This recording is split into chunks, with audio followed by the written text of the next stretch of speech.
Rebonjour à toutes et à tous. Good morning again. I sound like the announcements they make in the train stations, but I'm here to remind you that the auditorium is full. There is 500 people, big turnout. There's another auditorium right next door with the screen, and they're going to provide a live feed throughout the day. We're already starting late, and you understand we have a very tight agenda. It's going to be a marathon, so please make sure your mobile phones are on silent mode. And there is a live stream on the YouTube channel and on social media. So if you leave the room, please don't walk in front of the stage and the cameras. Walk down the lateral aisles. And there is an exhibition. There are professional stands in the exhibition. So you're going to be here all day anyway. So make sure you pay a visit to the stands, to the booth. I'm going to give the floor to Mr. Meunier. Good morning. Mr. Frenault, sorry. I'm Emmanuel Frenault. I am a university professor here and the vice president of the Université de Bretagne-Sud regarding AI. I'm absolutely delighted to welcome you today for this day dedicated to what good can we do with AI. And this really started with a discussion I had in July with Cédric Villani. We agreed to say that nowadays AI is not controlled only by philanthropists, unfortunately, and therefore we, as a university, as academics, we have the responsibility to lead mankind towards what good can be achieved with AI. And this is how we came to the idea of organizing this event, to bring together university professors, citizens, deciding-making parties, politicians around this topic. So welcome to this day, and I'm going to give the floor to David Meunier, the president of the Université de Bretagne-Sud.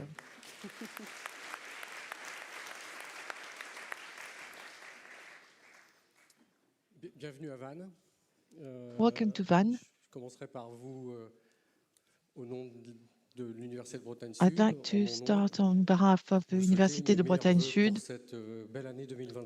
I would like to wish you all the best for 2026. This is going to be a fascinating year across the world, in Europe, in France, and in our region, and especially here in Vannes, in Brittany. It's a great pleasure to welcome you to the Université Bretagne on the Tournai campus, within a space where we teach rights, law, political sciences, management. The Simone Weil auditorium is welcoming you today, and I would like to pay tribute to Simone Weil, this woman who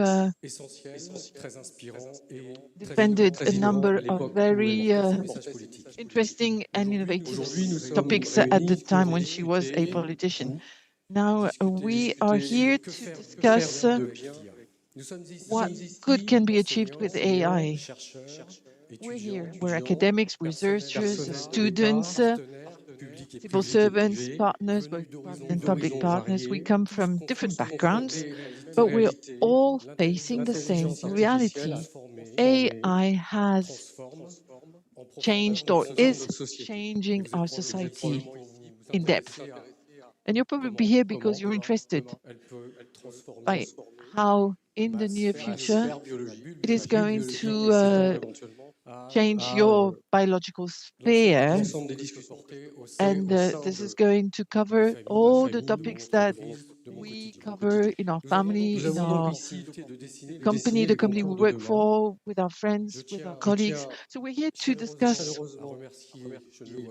the situation and set the stage for tomorrow. I can't see Emmanuel. Where is he gone? I'd like to thank...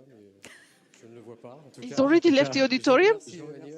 Well, I would like to thank Emmanuel, Vice President of the University for AI and Digital Matters.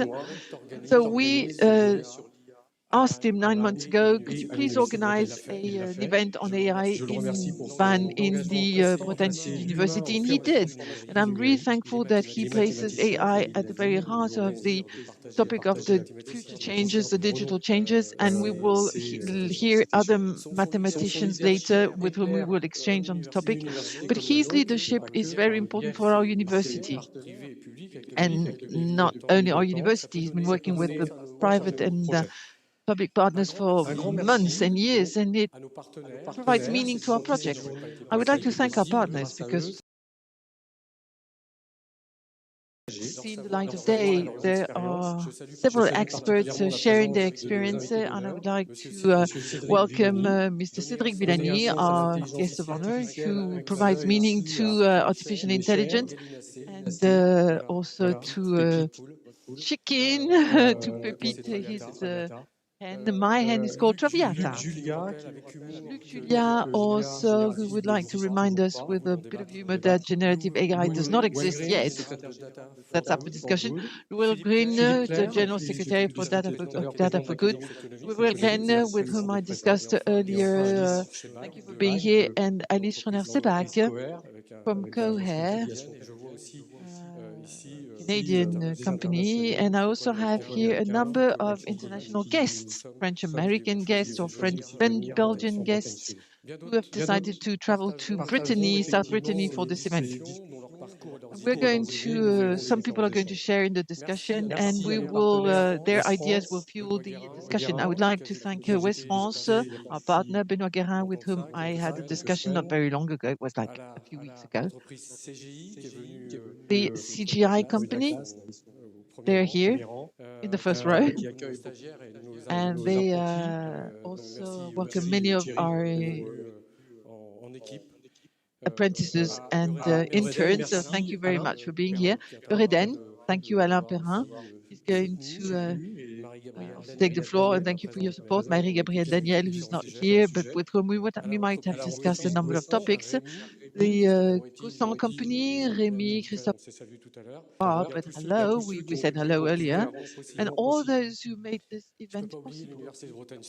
And I don't want to forget Université de Bretagne-Sud, my team, our teams, all the teams that contributed to organizing this event, more than 30 people. Thank you to the IT department and SUP, they work on artificial intelligence, all those who work behind the curtains to make sure this event will see the light of day. Gaël Kevener, also Manon Valloire, the two people who supported us in the organization. Thank you very much, both of you, for supporting Emmanuel.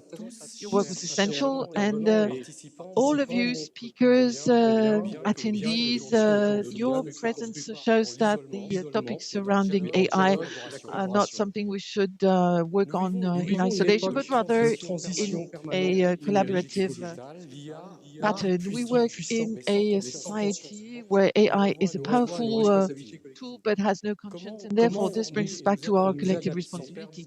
How can we adjust without losing from sight what is really essential? As the president, it's a question that crops up in my work continuously. How do we support our students? How do we support our academics, our researchers?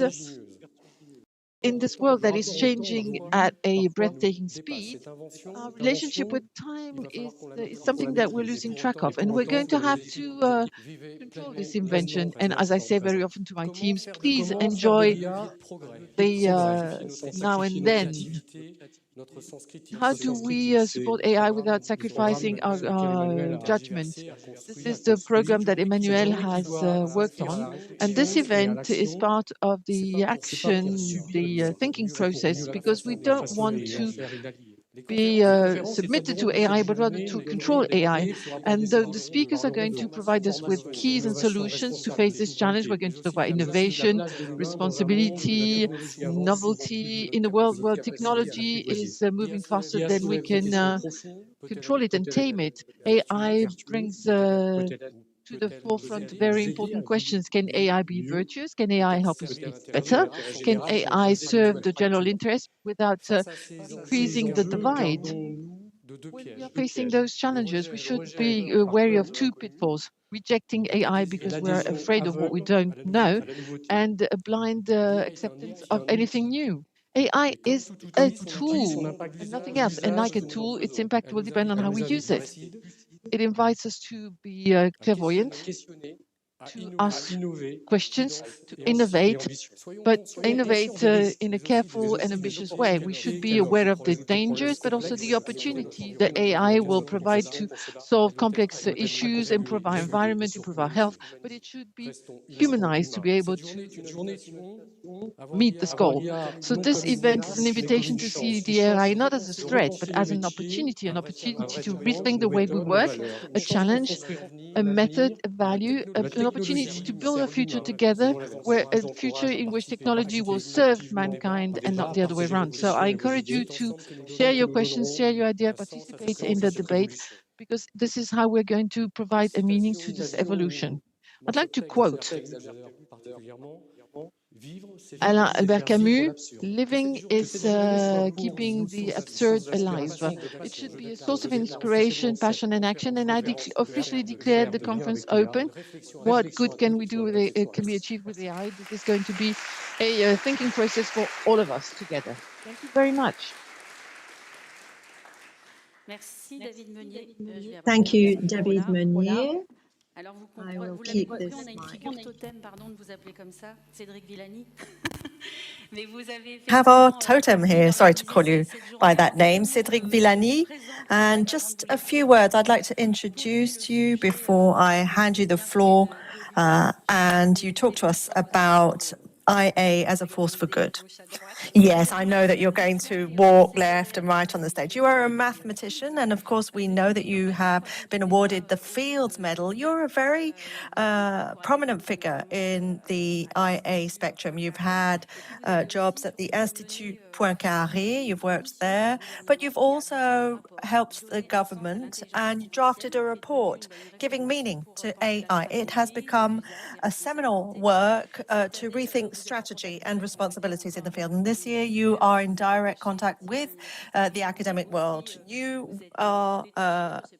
work for Lyon University, but you also teach in Rennes this year. You're teaching in Rennes this year. And now for the next half hour, you're going to help us identify, define IA. What are we talking about exactly? David Meunier has paved the way very briefly and mentioned the different topics that we might cover. You know, what lies ahead? What are the challenges? And what collective choices are we going to have to make for this technology? So, Cédric, it's over to you. Thank you.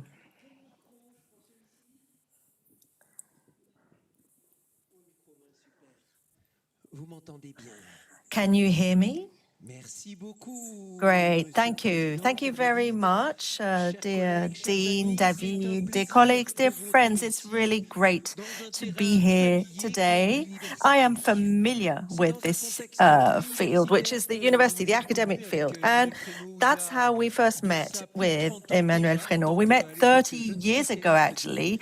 At the time, I worked in plasma physics and maths, and so did he, and we are now working together as a team on a topic that brings together all kinds of scientific issues and societal issues, and it is so multifaceted. It's really tough to try and organize this kind of a conference because the university environment is about long-term thought, long-term strategy, but at the same time, you have to try and talk about something that is really impacting our short term, you know, sometimes even hysterically short term. And there are geopolitical tensions, of course, and we need to know how to deal with all that. Of course, I've come across tense periods in my career, at university, and as an MP, but I have never come across a subject where there's as much confusion, as many lies, as many bluff as AI. So it is a tough challenge that we are going to try to rise to. Now, to follow on from the report that Cécile just mentioned. I drafted this report for the government and handed it to them in 2018. Giving Meaning to AI, it was called. I was the spokesperson and rapporteur. I worked with a fantastic team, 6 people. Marchenauer, who was the research director at INRIA, amongst others. And we tried to draw some conclusions about exactly what AI meant. What sense could we give it? What meaning in a context where we could see performances exploding and we needed a national strategy for the coming years. We were the second European country after the UK in 2015 to adopt such a strategy. Give meaning to AI? Well, that means understanding what's going on, but it also means channeling things in the right direction. But with what sectors? With what overarching principles for government? And from that time, I think since then, things have really moved forward, both on a scientific level, but also on an innovation level and on an economic level. Just a few months after that report in 2018, AI was present at the Mathematicians Congress, World Congress, and that takes place every 4 years. It was the first time it was there. So Emmanuel Candes, who is a French mathematician working in the US, talked about AI for the first time in the plenary conference. He talked about health, and he had worked with researchers from hospitals and research hospitals. So the big mathematicians, the influential mathematicians were saying that people like Candes were carrying out this research to save lives.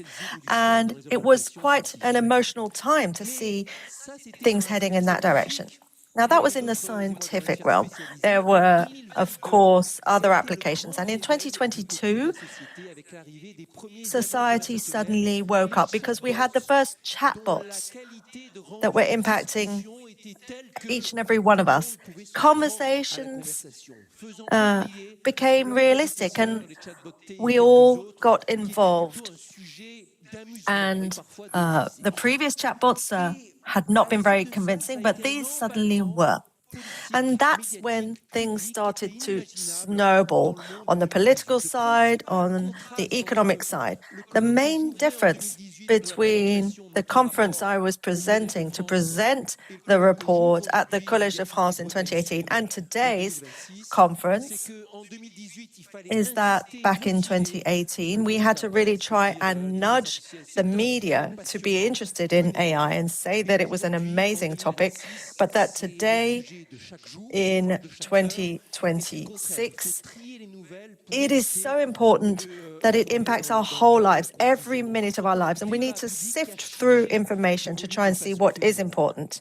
So, in 2024, the Nobel Prize was awarded to AI experts, John Hopfield, in mathematics, in chemistry, and that was amazing. But what was even more amazing was that straight after that, Geoff Hinton was running conferences throughout the world, giving conferences throughout the world, and as a Nobel Peace Prize awardee, he was saying that AI was going to quash humanity, maybe with 10, 20% chance in 10 to 20 years.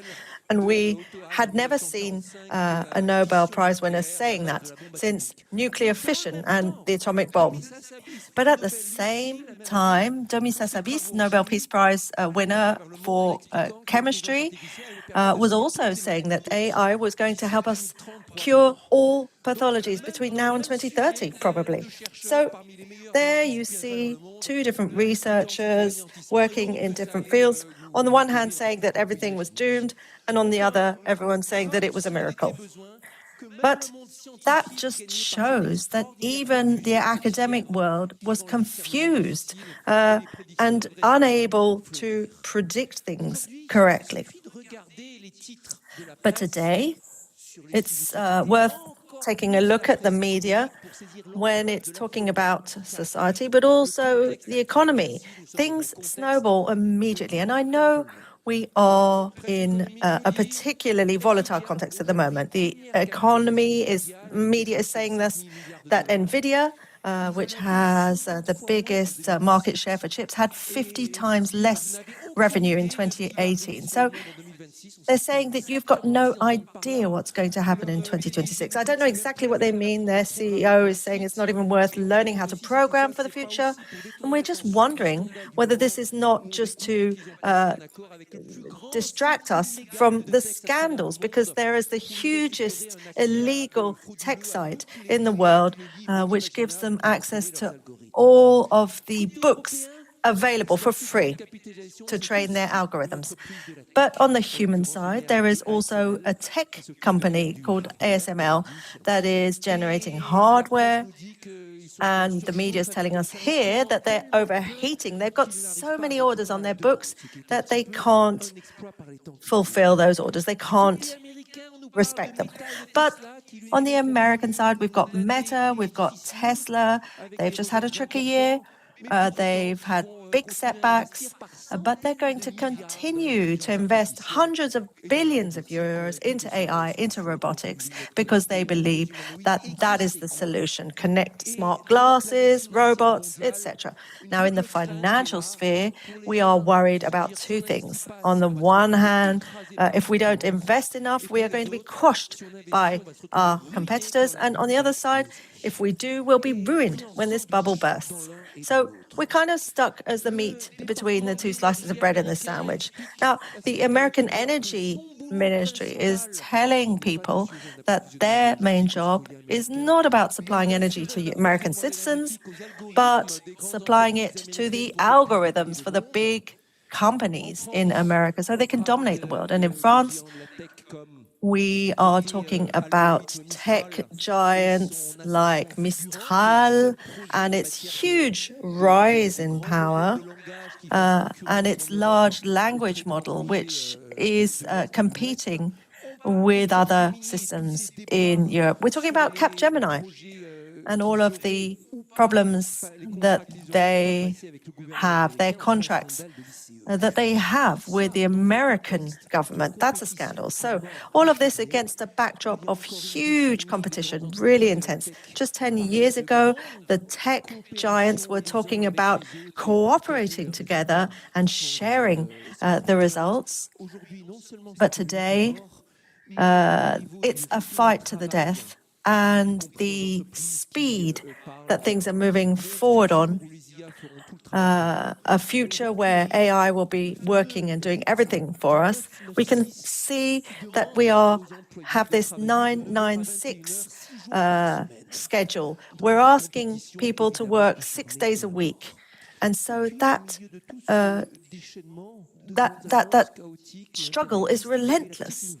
And amongst this, we've got a little bit of news coming in the back door, quite gently, quite quietly, and saying, and whispering in your ear and saying that medieval academics have worked with IMRIA and tried to draw up an IT catalogue with 32,000 manuscripts so that we can better understand manuscripts from the Middle Ages. So all of this is very contrasting.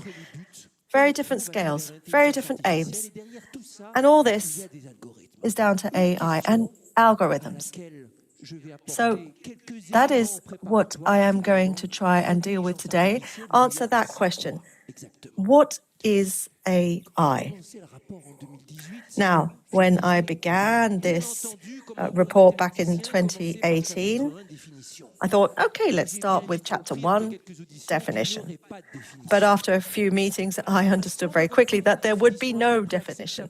I think we did have found a definition now that's fairly acceptable. It's not a real definition, but let's call AI any automation, electric automation technique for any task, and I underline that word task, so not that we thought was only going to be possible by humans or animals. And that's really a buzz, it's a buzzword. And if it's not treated as something that's really on trend, then it's pointless. If you take that side of it away, it's a kind of an advanced IT. I think maybe that's really what it is. Algorithms that are basing themselves on the explosion of the IT sector from the middle of the 20th century after the Second World War, and the three big programs that then came about: modern telecommunications, data storage, and calculation, IT calculation. So these are the three big programs that come about after the Second World War in a new way, and they really are boosted. Back in 1943, a memo from the boss of IBM said, after an inquiry, that there might be a world market for 5 computers. I mean, that was a little bit before we discovered all of the big labs. And then there was an exponential explosion of these three programs: telecommunications, storage, and calculations. And that was multiplied by 10 roughly every 10 years. And that never stopped. It never stopped. But the algorithm part was a much more chaotic trajectory. What algorithms could we deduce from that? So we've tried different recipes. There have been highs, there have been lows. There's been a boom in the 60s, where everyone was very excited about it, but then it kind of dropped again in the 70s. We were a bit disappointed. Then in the 80s, it was up again. And then in the 90s, it was back down again. And if, like me, you learnt about this in scientific magazines in the 80s, well, by the time that you got to university, it was has-been. And then in the year 2000s and after, there was another kind of kickstart. And in the 2010s, it kind of accelerated, and we went from spring to summer, I would say. In the 20s, it's a heat wave. We are in that heat wave now. And every time there's a technical change, unpredictability, even the experts are flummoxed. And their one focus point is the techniques and the learning. Teaching a program to calibrate the programs so that it can respond to the tasks. And it uses the three main techniques that we use, humans and algorithms. The first is using learning according to rules, like in a university lecture, you learn this way: first element, second element, clinical exam in medicine, etc., whatever. Second big method is through experience. It's experiential, giving an example. That's how our children learn. Before they even know how to speak. And that requires a lot of practice. And the third one, through calculation. By calculating, by assessing the different possibilities. A little bit like if you were trying to improve your chess by playing yourself and practicing the different moves and thinking them through and becoming much better, or like a writer who could practice and test different styles and find his style. So those three types of learning over time, using these different techniques, have intermingled, improved themselves, and the recipe has evolved, and we have tried a lot of stuff. And there was a moment when what mattered was the physical architecture or the software architecture, and so on and so forth. What we saw is the reappearance of neural networks. This was a shock for some specialists, a blow for them, and tested in the 40s, and after being a source of major hopes in the 60s and then in the 80s, and then a source of disappointment, found a spectacular revival later on, to the great astonishment of the specialists in the discipline, and to the happiness of some original speakers and thinkers who were quite genius and who became very famous, such as Yann Lequin, very famous in Britain and France, with Meta, who founded his own company, his own startup, that specialized in training model for statistical training, not just based on language or sentences, but on parameters coming from all sources of data, or Geoff Hinton, or others, Josh, who received the Turing Awards, the Nobel Prize for Hinton, and so on and so forth. So a major surprise, I insist on that, even for the specialists.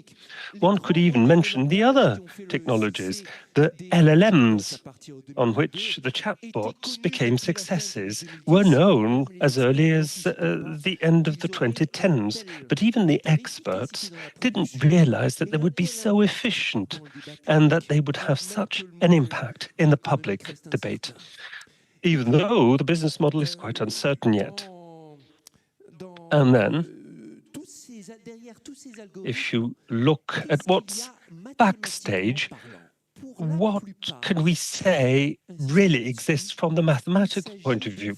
Now, in most cases, these are functions. A function is a mathematical object which connects something to something else. For instance, you could associate either a value or a set of values, and then from that, you can compute another value, another set of values. What will be the input data? Perhaps hydrology inputs or an image that would be turned into numbers, and then the software will give you an answer. So to one thing, you will have a connection to something else. It could be probability or predictions or a function. Now, what we do at school is that we study functions. We've all studied functions with 1, 2, or 3 parameters. A function with a real number, which associates b plus bx plus c. It's a parabolic curve which describes a given phenomenon. So with 3 parameters. And so we have functions of a similar nature, but in some cases we have more than 3 parameters, but billions of them.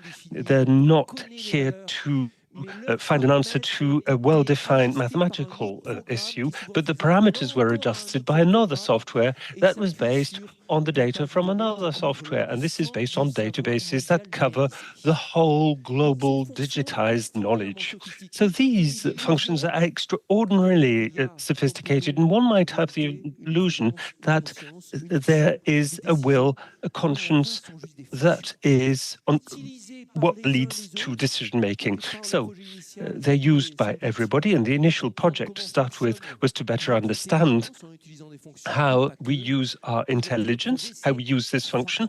But today, this is a big mess where everybody uses this to their own benefit, and everybody is wondering what we can derive that's good from these functions. So this colloquium will be talking about this very openly, and we will have a whole variety of industries and speakers. Now, in 2018, in this report handed out to the government, and by the way, this is also the case in the next Bourreau report, which is an important thing, it was very important to mention the industries in which the public authorities should focus their investments and efforts. In 2018, of course, we insisted on health. This is the one and number one industry where these applications have an impact, and the development of health AIs did more than what we thought at the time. We also insisted on ecology and the environment, and the development of apps in this industry was below what we expected. And we insisted on mobility. And I must say that as far as mobility is concerned, this is an industry which has an appetite for AI, but not for what was really visible in 2018, that is autonomous vehicles, which is a debate that has collapsed since then. We also insisted on the defense industry that was very much marked by AI.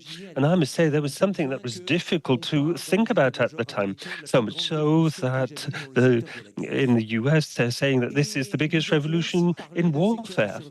And we also said that we should look at finance and other industry, even though finance, or those in finance have have enough money to invest without turning to official lenders. And we talked about education in 2018 as well. We can do lots of good things with AI, but there are so many uncertainties. Today, in 2026, we can say there are many uncertainties hovering on our heads, and so many complications, so many problems on the roads that therefore this is much more of a conundrum than something that would lead to more benefits.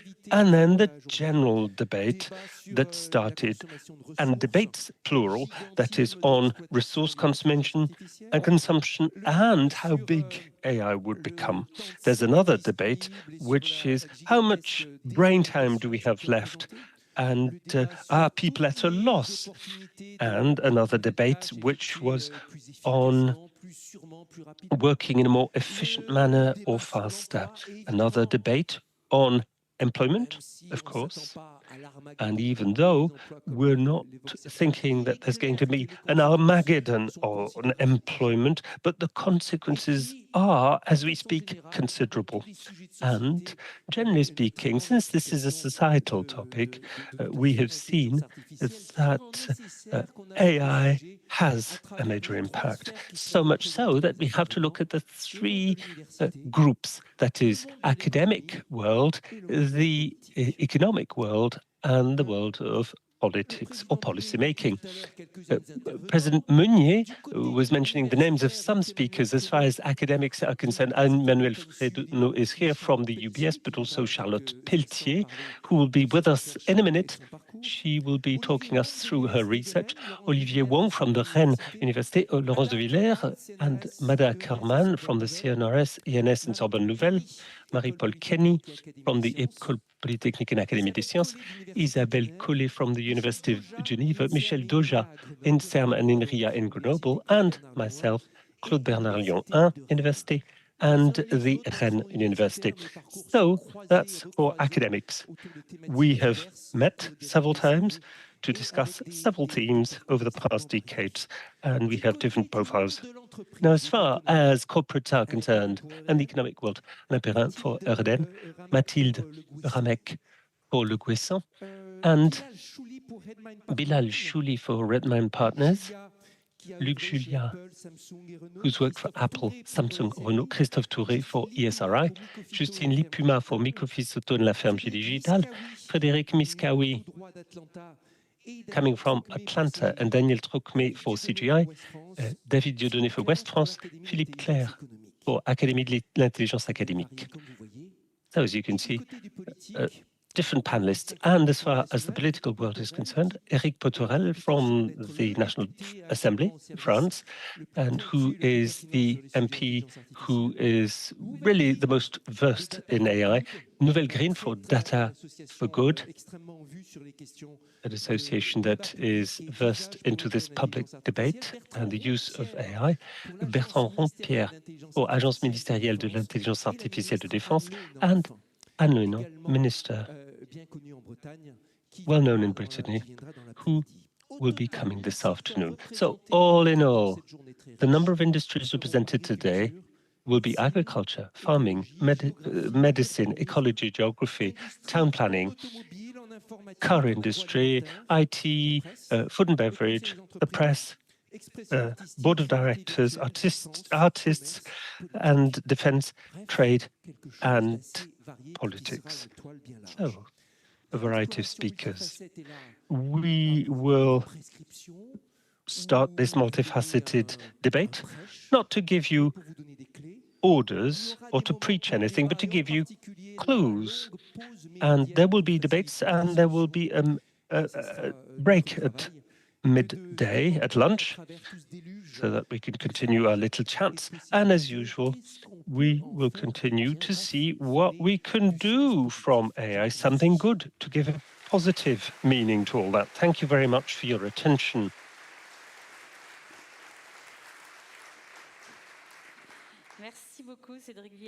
Well, thank you very much, Cédric Villani. That's really very interesting We'd like all this to start, and we're going to start immediately. We'll see what apps we can derive from AI. We're going to listen to a teacher, a researcher here at UBS in IT. Since 2019, she works with the IRISA laboratory.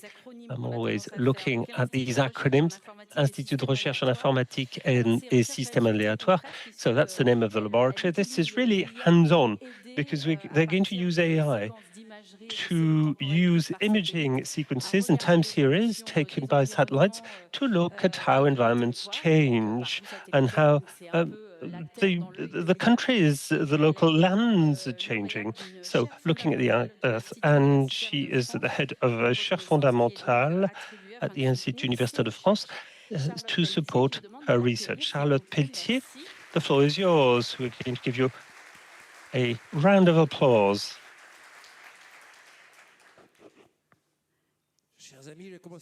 Well, dear friends, we'll have perhaps a quick discussion before Charlotte comes. Charlotte, can you tell us more about the beginnings of your career and why did you choose tech? Well, that's what I wanted to check, to see if the mic was working. I think it was on already. Well, anyway, we've another one. There we are. Good morning, one and all, to start with. Thank you for having me. I'm delighted to be here. I must say that science has always been interesting to me, engineering more than anything else. At school, I was lucky because I had good teachers in science, and then I moved to an engineering school, and I specialized in electronics at the time. This is what I really liked, my cup of tea, if you will, and therefore I wanted to connect sciences with maths, that is signal processing, image processing, and using IT to make all of this very practical. And that's why I started studying at this engineering school. And then, you know, at the end of your studies, you have to take an internship. And I wanted to do something that was very practical. So I did that at the French CNES, that is Space Agency, the French Space Agency. I started working with spacecraft, satellites, that is, with image processing tools that existed at the time. And I thought, this is quite interesting. And I decided, to continue, and my PhD is on that. And then, could you tell us more about this, what you did at university? Well, 3 years for my PhD in Toulouse, in France, a bot laboratory that worked on agronomy, ecology, image processing, CESBio, that's the name, the Space Center for the Study of Biosphere, the Biosphere. And then after I got that training, that is in research and for research in general, I thought I'll continue and work at university. And what I thought was quite natural was to continue postdoctoral studies in Australia.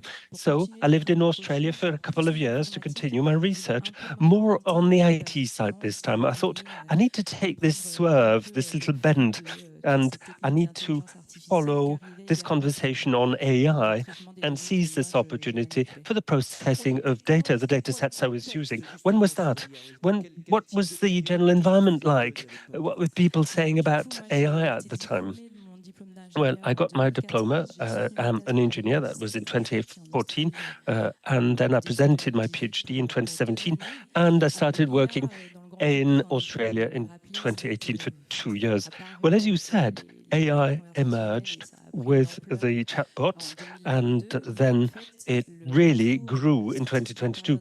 But I must say, after the winter of AI, if I could use the image, that was, by the way, in 2012, we saw the emergence of a model thanks to which we could make very specific forecasts on a set of data with millions of images that could predict what we would see or on a certain number of images. That was in 2018.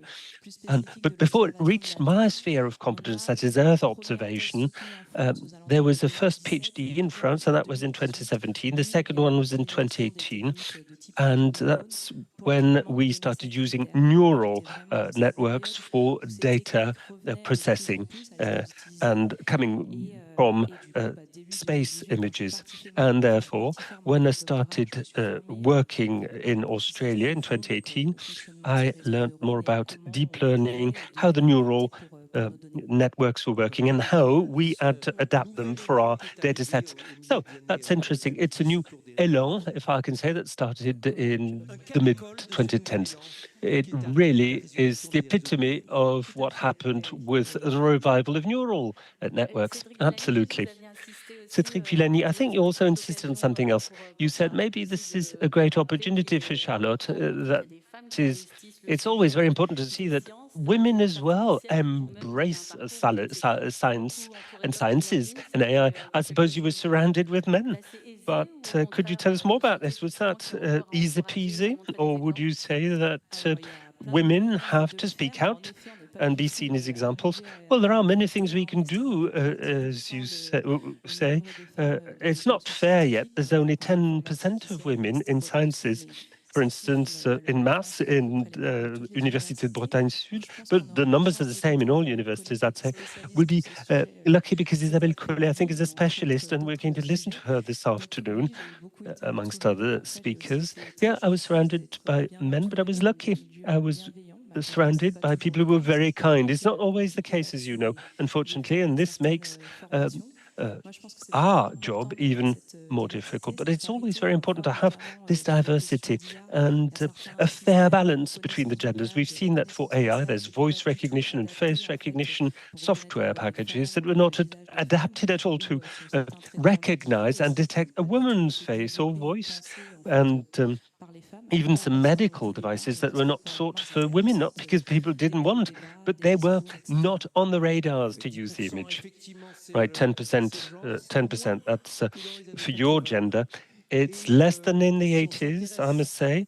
And if we look at the sums that are invested for projects in the hands of women versus men's hands, it's 98% investments for men and 2% for women. Well, that's true, but still there's some silver lining. We've seen examples in the world where there's a reversal of the trend and there's an equal balance between genders in training. For instance, in IT, we've seen that, and with more women who study. So this comes with investments, as you were saying. So we have to recruit more scientists, female scientists, but I think it's a long way to go. But there's hope yet, a silver lining, as I was saying. Thank you very much, Charlotte. We're going to have a look at the Earth from the point of view or the eye of AI. Right. Well then, first thing I want to say is a bit of a reminder, as you will see. I'm really so happy to be talking you through our research work at the Université UBS. That's artificial intelligence used for Earth observation. We've never observed Earth as much as today, you see. With the arrival of spacecraft, with satellites, we've entered the big data era for Earth observation. The challenges are very important to better understand the environment and to better face climate changes. But given the fact that we have an avalanche of data sets, the main question is how to analyze all of these data sets. This being the backdrop, and I must say that on that backdrop, AI can be seen as an opportunity, but is it really the case? How does it work? What are the limitations? What are the challenges? This is what I'll try and answer in the minutes to come. But first, let's retrace our steps. We've always been observing the Earth, and what we use for that is maps. Maps will give us representations of our land, our Earth, to better comprehend the environment. These are tools that are used for navigation purposes. And with years, the maps improved and they are of better quality and more accurate as observation resources and tools improved. In 1960, it was a revolution. We no longer observed the Earth from the Earth, but the Earth from space. The first observation satellite was launched, and since then, we've seen more than 1,000 in 2026, thanks to which we can acquire information on the continents, on the oceans, the glaciers, the atmosphere in a continuous way and systematically. Cet accroissement du nombre de satellites, il s'inscrit également dans ce contexte de changement climatique, où on a un besoin de mieux comprendre les dynamiques. And this is in the context of a dynamic number of data that we need to understand our environment. And the stakes are so high that the European Union has managed to have its own tools to observe the Earth as of the 90s. This is the Copernicus program that provides data systematically on the Earth. It's free of charge. It's open to the public, and it encourages research, but it also provides operational tools. On the right-hand side example, there is a map of the flooded areas automatically provided by the Copernicus services that manages in emergencies. And the image was taken here in Vannes, 30 kilometers around the park, and it shows the flooded areas last week, the areas that were flooded because we had a lot of rain. This type of map is created with satellites, which belong to the Copernicus program, so-called Sentinel satellites. And we also have hydrological models and an artificial intelligence model.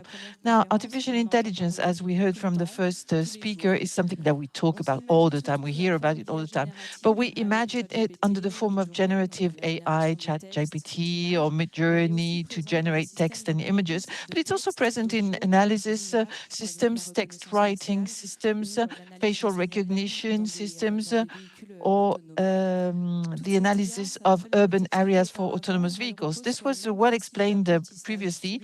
It's all based on the automatic learning principle or machine learning principle.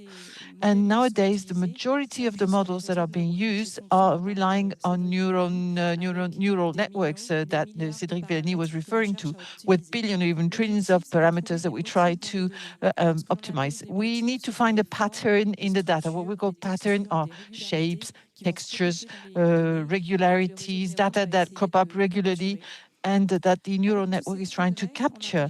With all this progress in artificial intelligence, one might wonder, but why do we need specifically some artificial intelligence techniques that are dedicated to observing the Earth? Well, one of the reasons is that with the tasks that we're dealing with are different. We look into spatial and environmental processes. We map soil occupation or land occupation. We try to assess air pollution. We try to detect shelter in refugee camps to organize humanitarian aid. All these tasks are dealt with learning techniques. However, the techniques need to be different from what we do in our daily life. And one of the reasons being that the data that we see is different in terms of scale. For instance, on this particular picture from a satellite, we see that we have progressive borders between the urban area, the forest area, or the land, the agricultural area. This is an image that is easy to interpret. It's an optic image. If you know Belle-Île-en-Mer, the island, it's easy to interpret.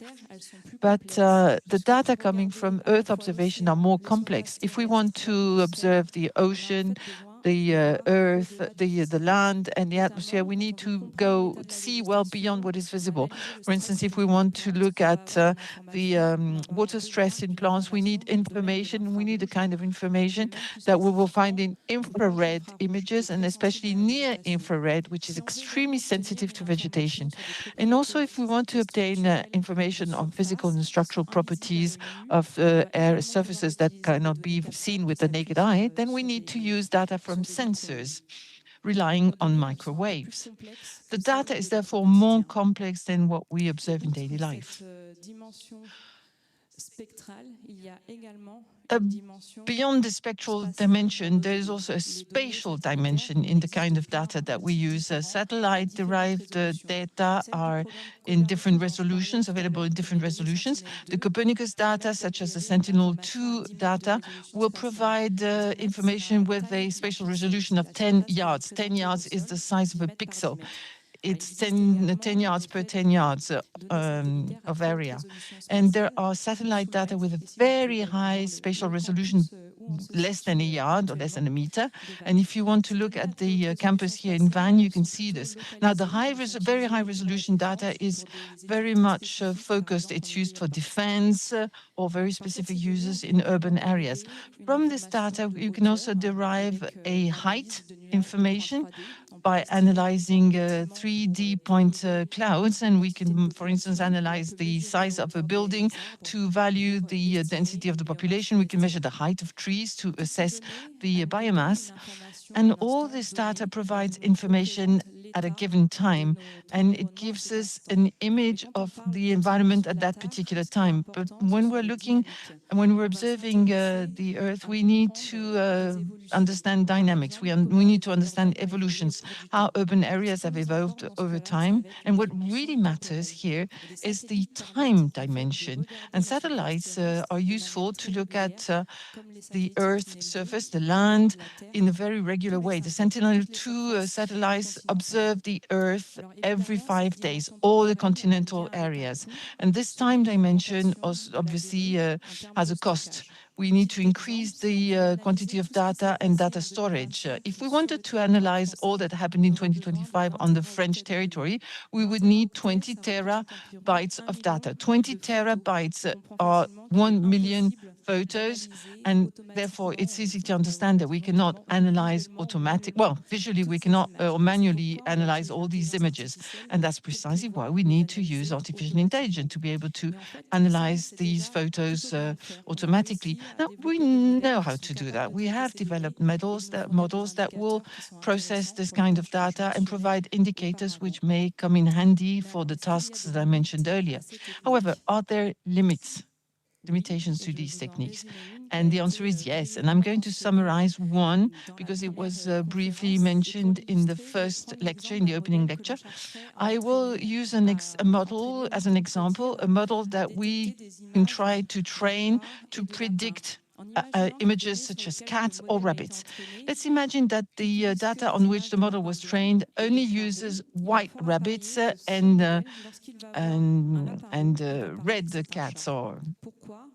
So when the model sees an orange rabbit, it thinks it's a cat because it is based on the color, and therefore the red-haired rabbit becomes a cat. And we also talk about model extrapolation outside of their learning base. This is what is called bias. You probably have heard about biases. Now, that is an issue, and it amplifies when we observe the Earth because the world is in constant evolution due to entropic pressures such as urbanization, deforestation, and climate changes. And the data we observe today is not the data we will observe tomorrow. And another issue is that within our databases, we don't have all the data. Violent, rare disasters that we have never seen before and that might happen in the future would not be known. Here we have an issue, therefore, with data representativity, but this is not where it stops. There are also other kinds of issues. Quality-related issues. And my slide on generative AI was cancelled. Never mind. So I'm going to move on. I wanted to close my presentation providing a complete example on how we use artificial intelligence for Earth observation purposes, especially for forests and the issue of deforestation. You're probably aware that we are talking about 10 million hectares of deforestation every year between 2015 and 2020. 10 million is the equivalent of Iceland every year.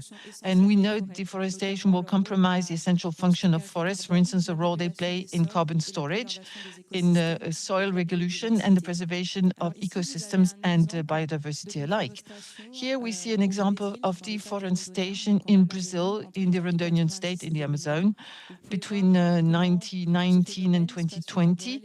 And we see that this space and time related issue is evolving in time. The deforestation process could be followed with satellite data and artificial intelligence techniques. And that's precisely what our Brazilian colleagues in the INP Institute do. The INPE is the institute that provides statistical official statistics to the Brazilian government regarding deforestation. It analyzes deforestation data. The Amazon is 90% of the area of Europe, so we cannot interpret this manually. And with the AI technique, they can detect in a very accurate way the deforestation rate. Now, they can do it because deforestation means a forest that simply disappears, and the way the soil is occupied has changed. An area that was previously covered by a forest becomes agricultural land, except when we talk about observing the forests, we also have to deal with forests that are being damaged. The forest is still a forest, but it's damaged following fires or environmental stress or manual destruction of the trees. And therefore, this is not seen only as deforestation. It's a gradual evolution in time, and AI techniques have trouble detecting this kind of evolution and are not performing very well over the short run. And yet we need the indicators as early as possible. For instance, if the trees are being cut down selectively in the forest, and that's something that happens. And we're working with the Brazilian colleagues on systems that will rely on more advanced techniques so that we can detect not only forests that are being damaged and also forests that are being cut down selectively. For a while, Earth observation was limited by the data. We did not have enough data to be able to provide a follow-up, such as what we do with deforestation. But we now have a continuous flow of data, and it's so big that we don't analyze everything. We can't. And AI seems to be the opportunity to help us understand our environment better, to detect changes, to follow evolutions. But we cannot mention these challenges without referring to what was said previously, i.e. the impact that these artificial intelligence techniques have on the environment. For instance, when we talk about the energy cost, training and massive use of models can increase our need for resources such as electricity, water, because we need water to cool down the servers. As a researcher, we always try, as researchers, we try to rethink our approaches in order to aim smaller, more frugal models, models that we don't need to retrain every time a new set of data is acquired, and that we can adapt as time passes. I would like to thank all my colleagues whose work is in my sites, and I would like to thank all those who helped me prepare the presentation. Thank you.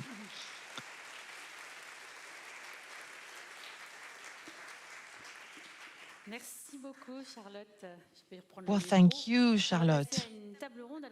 We're going to move on to the round table. Now, this is interesting because we have seen the first AI application in research and observation. Now we're going to go into the heart of the matter with companies. Emmanuel Renault from UBS, University of Brittany, is going to be the moderator for the panel discussion, and he will invite the participants. Well, hello again. So the speakers for the panel discussion are Justine Dupumin, Alain Perrin, Michel Boja, Christophe Touré, Frédéric Miskawi, and David Dieudonné. Would you please join me on stage and take a seat, whatever you want.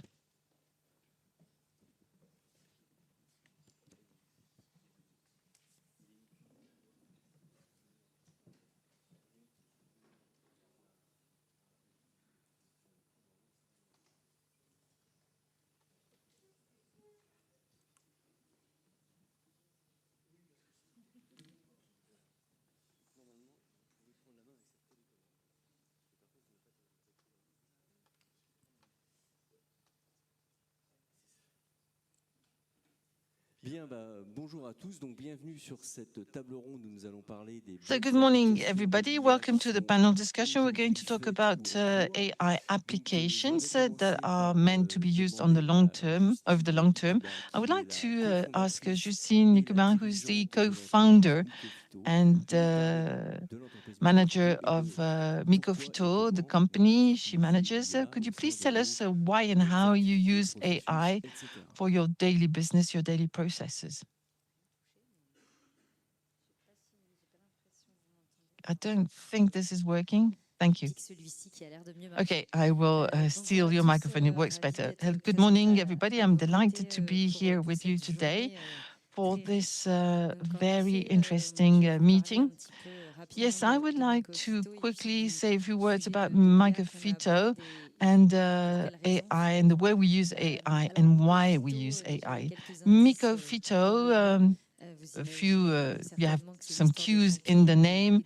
We're definitely talking about fungi and plants. And we really work on soil regeneration. And this provides a transition with what we just heard. We talked about deforestation at the end of Charlotte's presentation. Well, our main challenge is to work on soil degradation. Recently, the UNESCO raised an alarm saying that 75% of our soils are damaged, and it could reach the 90% mark in 2050 if we don't do anything, if we don't take a drastic action. Damaged soil, degraded soil is no longer living enough to render the services it is meant to render. It can no longer provide a number of services. So the challenge for us is to regenerate the soils with microscopic fungi, mycorrhizal we call them, and I will explain later how they work. And we use these fungi, mycorrhizal fungi, in an adapted way to recreate the tiny networks of filaments within the soil.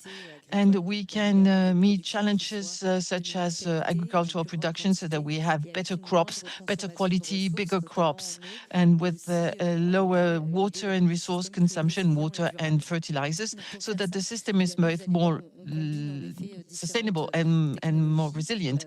We can combine different technologies. There is the MyConnection challenge based on neural networks. I will discuss this later. We understand which fungi we need to use and where. We have a conservatory of fungi which have been isolated and preserved, but we need to produce them. So our factories are really glass houses, and we produce plants that breed those fungi, and we collect them so that we can make products that will be used in different stages of farming. We already have increased the yield and the quality, and we already are working on carbon storage. Now, for climate-related policies, everybody is interested by industry and transport, but nobody thinks about soils. Soils have gone into oblivion because they are complex. Very few people understand life inside the soil, like inside the ocean. And this is precisely where things are happening, and this is where the carbon can be captured. And the mycorrhizal fungi will help the soil capture more carbon than what it could do without them. So that's it for the use. And how do you use AI to achieve these goals? And maybe you could say a few words on the fact that AI is not an end unto itself, but rather a tool to meet those goals. Absolutely, AI can play a role in what we do. For instance, this has to do with the complexity of the topic. We are interested by these mycorrhizal fungi. They are little filament networks that create or develop all around the roots of the plants. It's like a happy marriage, and the plant, because of the photosynthetic activity, will provide carbon, sugars to the fungi, which in turn will provide nitrogen, water, and this is why we can use them as an alternative to fertilizers. And for this process to work, well, it's not that simple. There's more to it than meets the eye. Not all the fungi can do this. And we believe that 350 different species of mycorrhizal fungi can be used. There was a big project called the Spoon Project. I really encourage you to have a look at it, look it up. It was led by an American researcher, Toby Kess, and she just got the equivalent of the Environmental Nobel Prize for her work on these fungi in remote areas. And these 350 species can interact with the different plants in different contexts, different plants, different climates. There's a mix each time of each species that's present, between 5 and 50 different species according to the zone we're dealing with. That is a number of combinations that's quite impressive. And over 15 years of research, we know that if we want to optimize the efficiency of this association, we don't just have to regenerate the soil by putting this generic mycorrhizal fungal. We have to target the therapy. We find the right fungus for the right place. And that's where AI comes in, and we're using it to do that. We want to find the right combination and take into account all of the different data that has to be correlated. I mean, We need to match the right fungus, and we need to be able to make decisions and help the farmer in what they have to use, when they should use the solution, and with what kind of fungus. So that is really the idea of this project. It's thanks to the calculation capacity and modelization systems that we've had different approaches that have been made possible, and they are totally adapted and efficient. But it's not a means to an end. The aim is to go even further. And if you're wondering what this is going to be used for, well, we are using it in our company to use the science we have invented, generated, and adding value, giving value to our biobank. It's one thing to isolate this fungus, but we want to know how to use them and where we can use them and how. But also, it's about food sovereignty and decarbonation. Thank you, Justine, for these explanations. That was very clear. Thank you. What I suggest now is that before we move on to Alain Perrin, who is the former CEO of Euriden, that he managed up until the end of November, I would first like to ask you a question, Alain. Alain, do you have a question for Justine? Or perhaps a comment before your presentation? No, not really. At Euriden, we want to produce in the best way possible. We want to protect the environment and protect the quality of each species, each plant, or each food that we're producing. And it's very interesting to see that all of your work is going to help us progress in our growing technology. So I'd love to hear about some joint projects that we could set up to use this more efficiently. Great. Thank you, Justine. Don't hesitate to chip in if you would like to react to what's being said. Alain Perrin, I just introduced you, and it's your turn now. So in Euriden, you use AI, you have deployed AI, and you believe that this helps you move from incremental innovation to disruptive innovation. How did you set up this AI system, and how did you deal with this? Thank you. As I said, Euriden is present in the world of farming and agri-food business. We want to produce high-quality products, and we are a traditional kind of company, traditional industry. However, we are also having to face up to what AI could do to help. So I was listening to Cédric Villani's definition, and I won't try and generate any buzz. I don't want to use the term AI. I'll just use advanced IT, perhaps. Let me just give you a few examples of how we use AI. We are also selling products in garden centers for professionals, but also for mass market, and we are making products available there. So we are in direct contact with the public. And it's interesting for us to analyze what our competitors are selling. So thanks to AI, we collect data, a lot of different kind of data, VDF or different other types of data. We structure it, we analyze it, and then we try and come up with competing products. So we're improving our sales pitch, for instance. That's one concrete example. We have farmer technicians who are in touch with the producers on a day-to-day basis, and they are just trying to optimize the trajectory of the products, the itineraries. So we have to deal with different climate conditions, different infections, plant problems, stress, all kinds of stress. And so we have to come up with solutions. We have tens, hundreds, thousands, millions of solutions possible.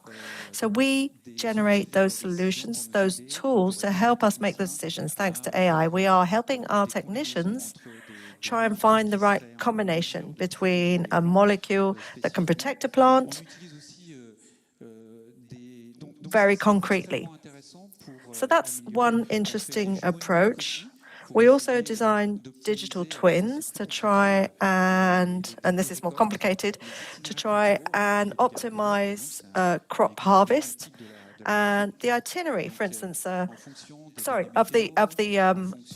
the products we produce in our region according to the weather forecast. We're dealing with green beans, for instance. In this case, we try and optimize the harvest date, the sell-by date. We use satellite navigation. We use detection systems. We use satellites to really try and map and know what each individual plant almost is doing, what its needs are, what its growing needs are.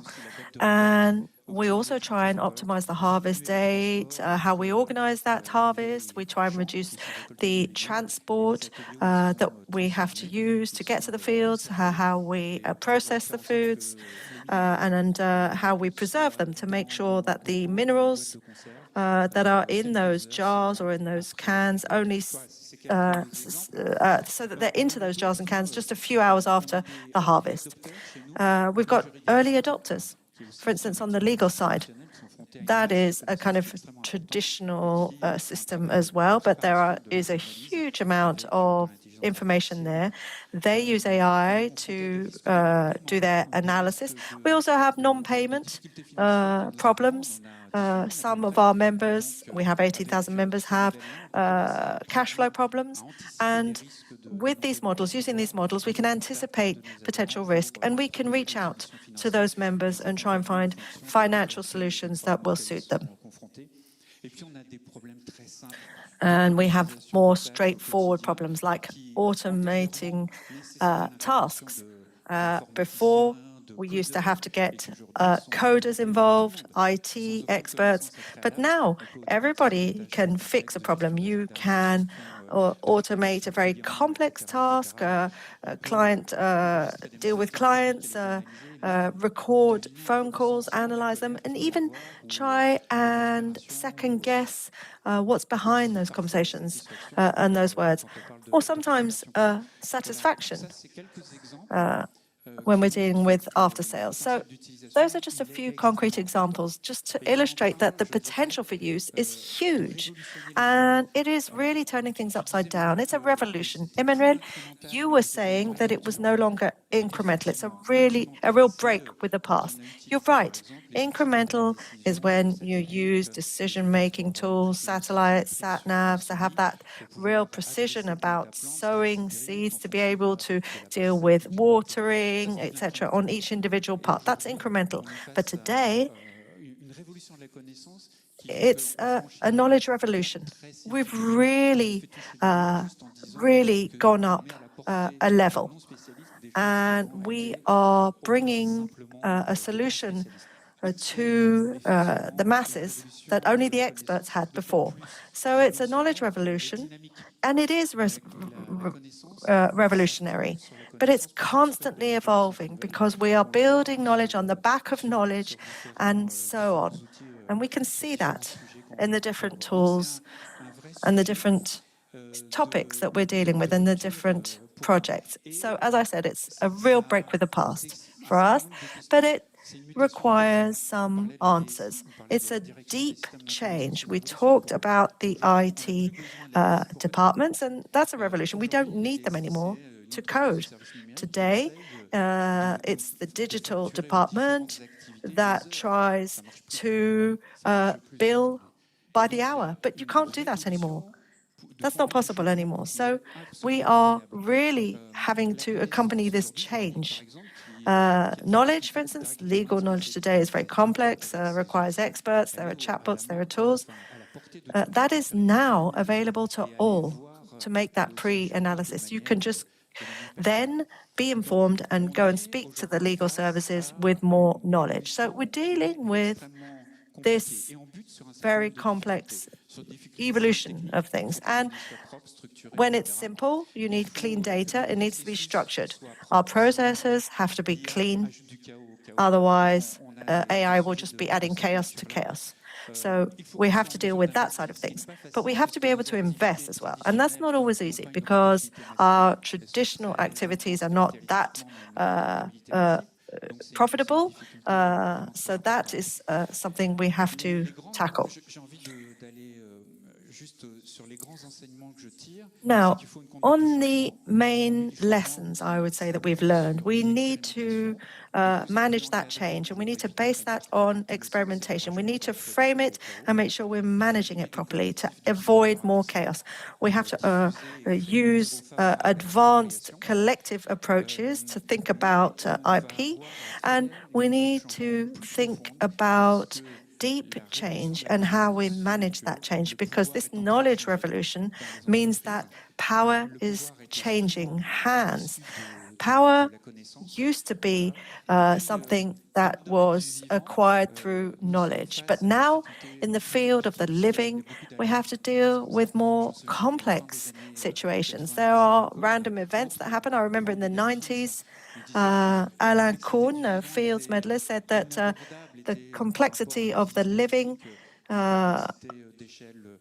was much more complex than mathematics. But since then, DeepMind that beat Kasparov was beaten by AlphaBot, that was beaten by Lycée Dole, who was that amazing Go player. So I think in the future, we need to be able to use AI data to move our models forward. Thank you, Alain, for all of that. So as far as the organization goes, how you organize things, can you tell us how you've set up this change management? Well, the first thing we do is to set up a kind of incubator of people who are interested in this topic. And we ask them for use cases.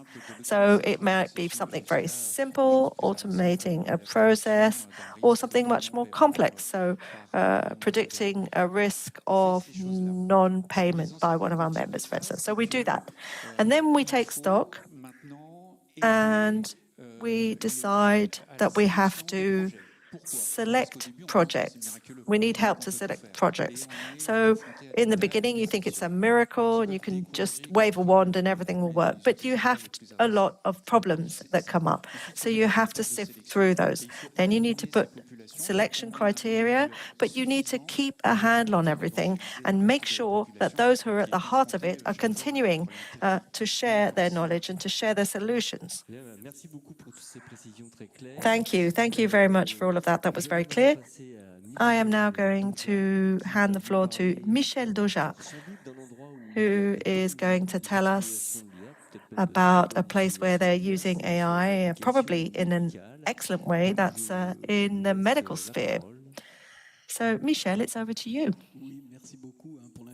Thank you. Thank you for inviting me.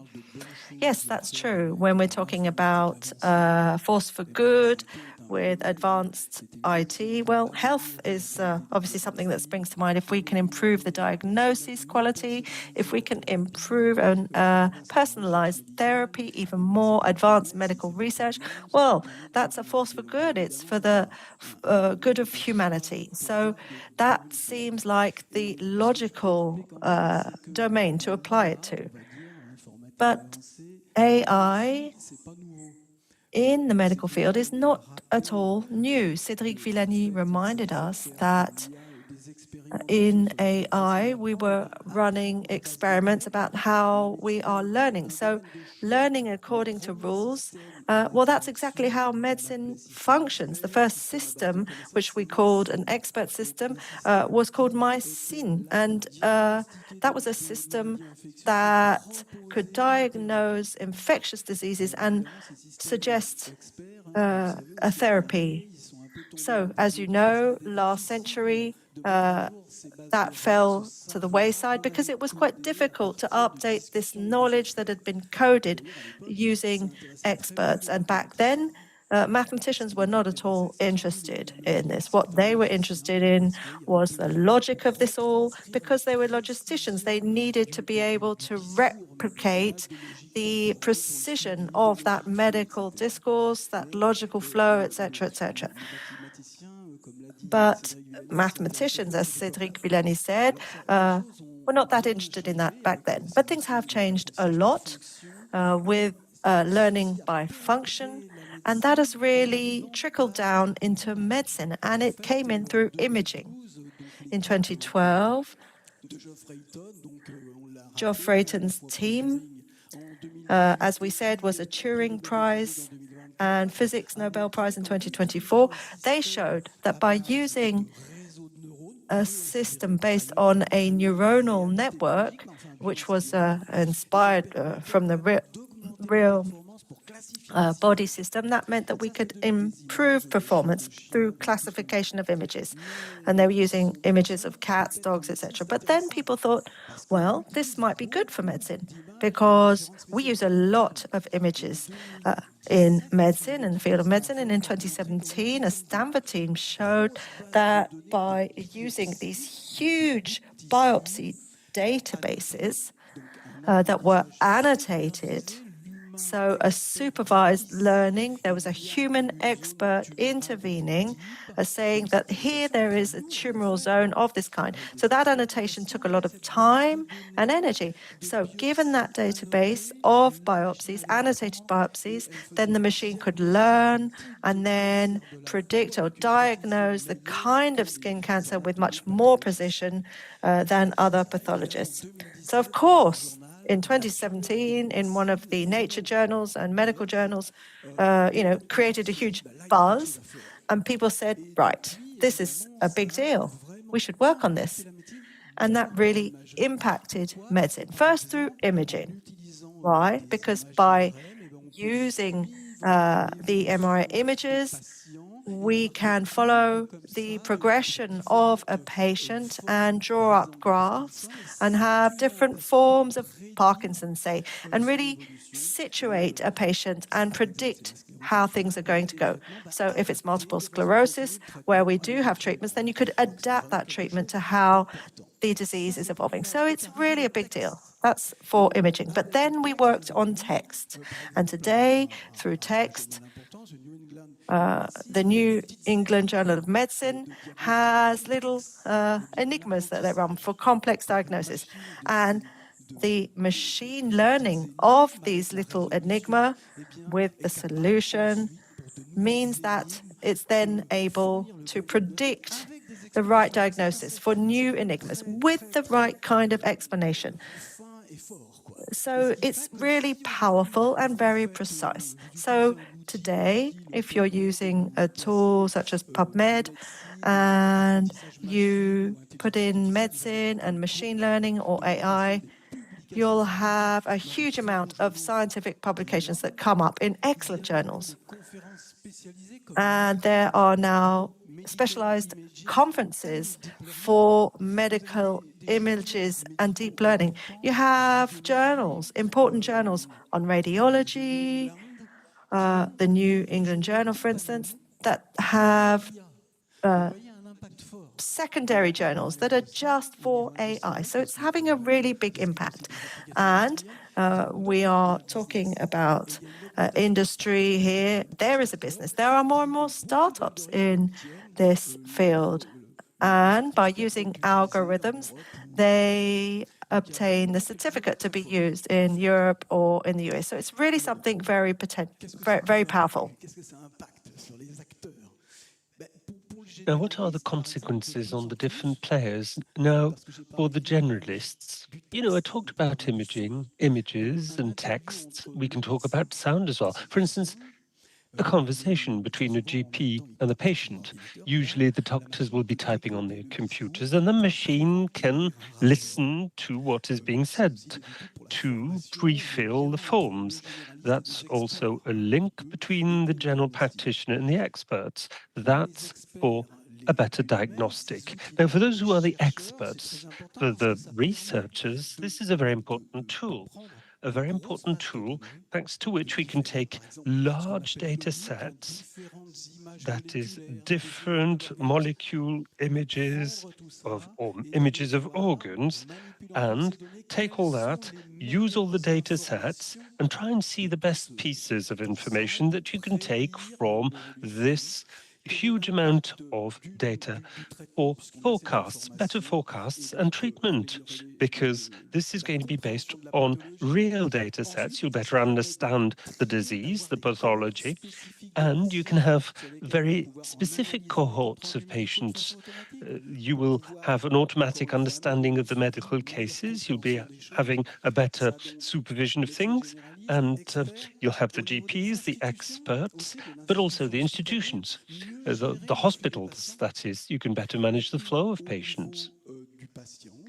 And then there's another dimension, which is that of the patients, so that they're informed about their diseases. And for those with chronic diseases, they will have a better monitoring.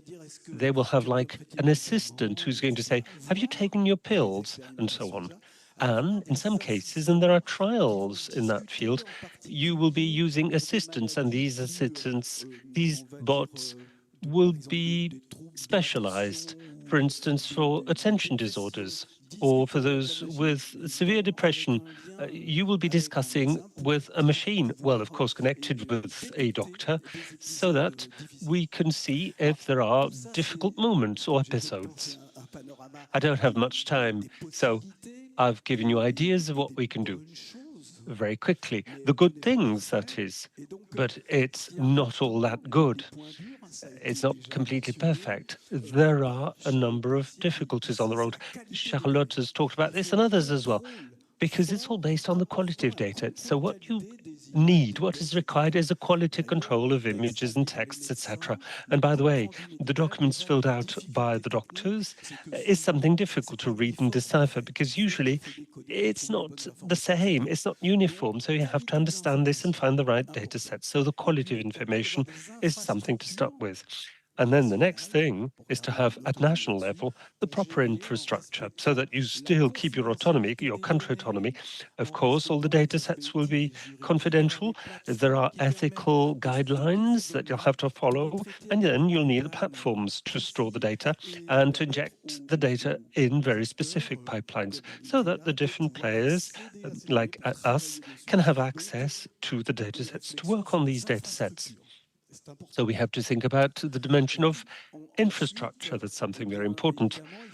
And then what else? Well, there are ethical aspects that we need to consider. With the neuroprothesis, I don't have much time, but as you probably know, nowadays it's possible to have invasive surgery or object that you have in your body, so that we collect data about people's mental condition, for instance.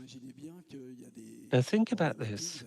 There are ethical issues possibly at stake. For instance, Elon Musk has a startup on that. And then there was a big buzz on that as well. And let me see, I'm going to have a look at my notes so that I don't forget anything. Oh yeah, I must insist on the fact that we better understand the diseases now. That's very important for researchers, but also it's good in terms of time, saving time. For radiologists, for instance, they can detect things in images in an automated way. That's interesting. Yet machines have to improve. Their performance has to go up, because machines give you information, that's all, but we need to have a certain certainty level for these estimates. Is it a good answer? Is it 90% sure that this is a lesion? If the experts agree, okay, but the other case is difficult, and the machine will tell you that they don't really know. And then the experts would focus on these cases. And then drafting the subscription, for instance, would be faster. But then what will people do with this time that we've saved? Because that's positive, it's good, but do we mean that by reducing time that we'll need few people on a team, or that we'll have more time to discuss with the patients? Question mark. Thank you very much, Michel. That was crystal clear. Now we'll hand over to Christophe Touré. Well, except if you've anything to add. Final words, perhaps? A word of conclusion? Well, I don't really know. This is for the general public, this conference is. So, you know, there's a big buzz about this. People say we can solve all the problems, all the things that go wrong. We can diagnose all the pathologies in 5 years or 10 years. No, it's much more complex. When I started, I said machines do better than the experts, anatomopathologists. Okay, but then you have to be in the where the tumor really is, and the experts can do this. They can really zoom in where we need to zoom in to analyze the pathology. So there's no replacement. No. Let me give you the example of a radiologist. People could say this would replace the experts, the radiology experts. No, no, no. We have more and more in the field of demand. The experts are not going to vanish altogether. They're going to be augmented with machines. But then everybody has to understand that these benefits have to be seen as something positive. We're here to do something good. Correct. Thank you very much, Michel. Now we'll hand over to Christophe Touré, who's the CEO of Siri in France. This is a geographic information system that you've developed. What's the point? Why would you use AI in geography? Could you look at this from the theoretical point of view and then perhaps shed more light with examples, concrete examples? Well, thank you very much. Good morning. Thank you for having me. Yeah, this is going to be, what I'm going to say is going to be quite in line with what Charlotte said before. I'm an expert in the field in geography. I'm a geographer.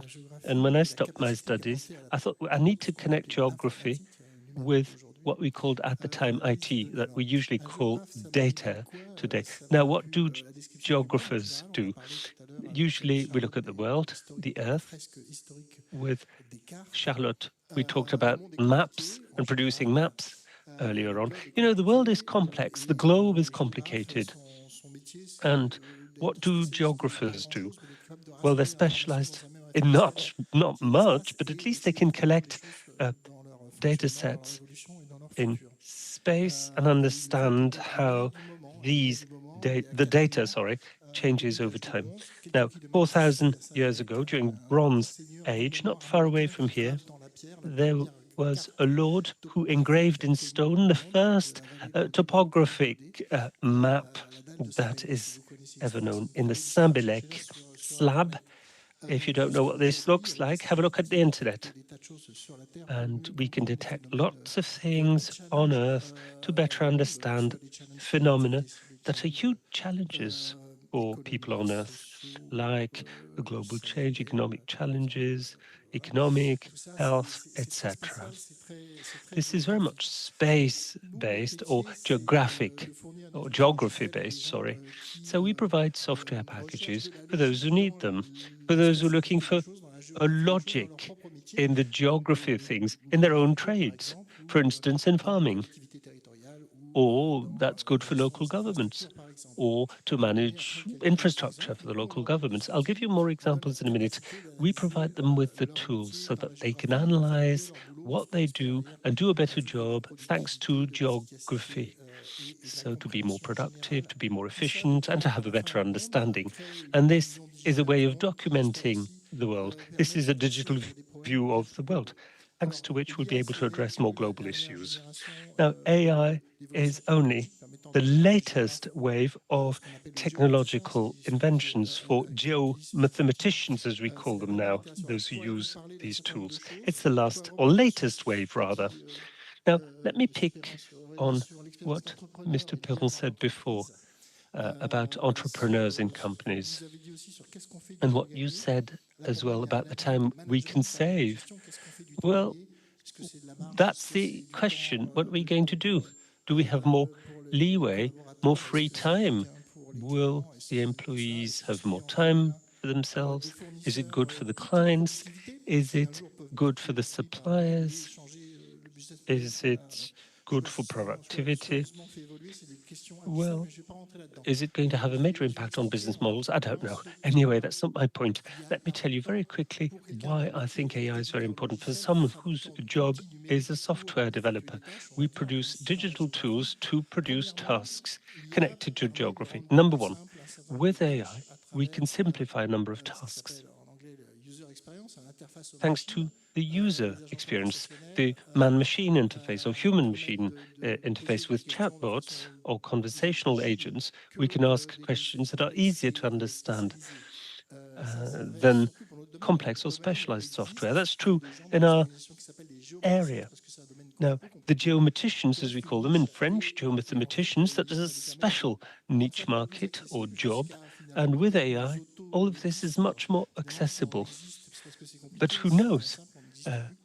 If things are complex, we have something to do. If things are too simple, we'll disappear. But anyway, that has to do with being alive or not.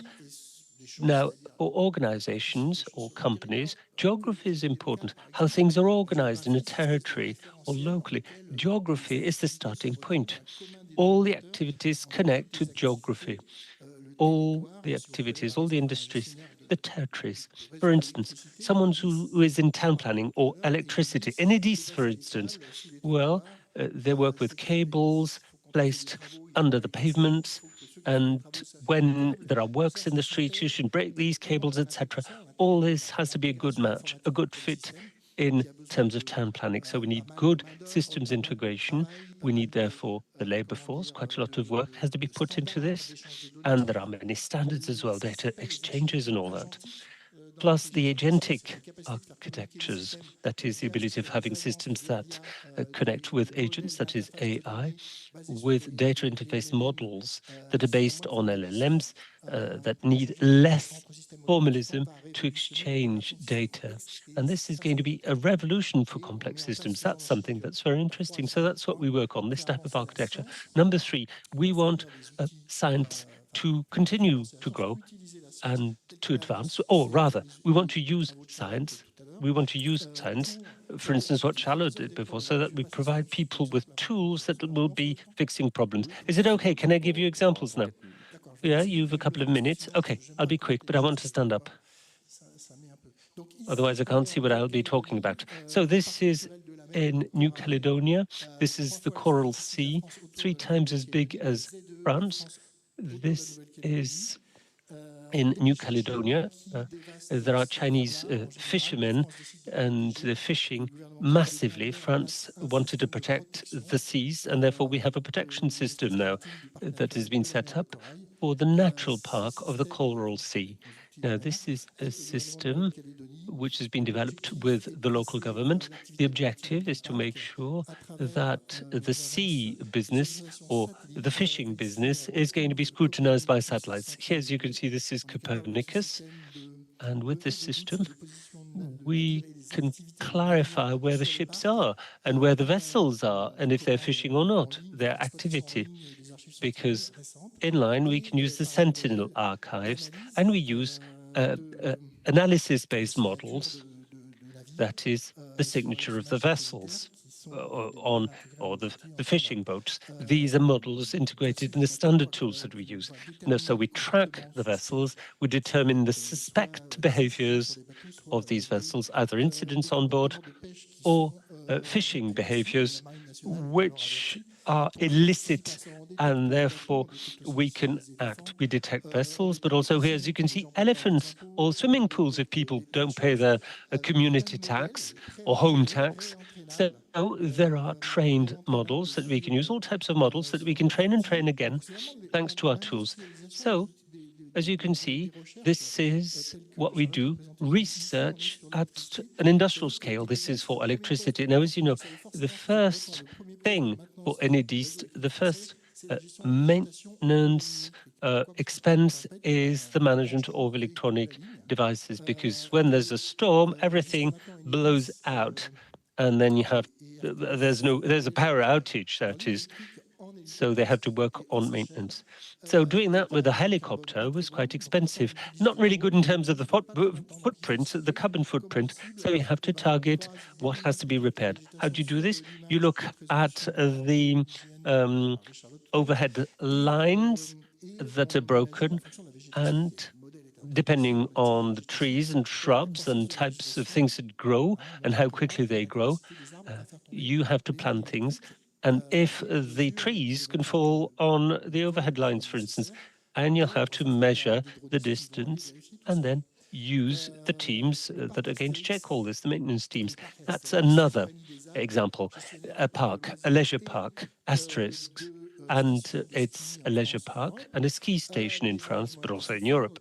So they have strong CSR commitments in terms of unsealing soils.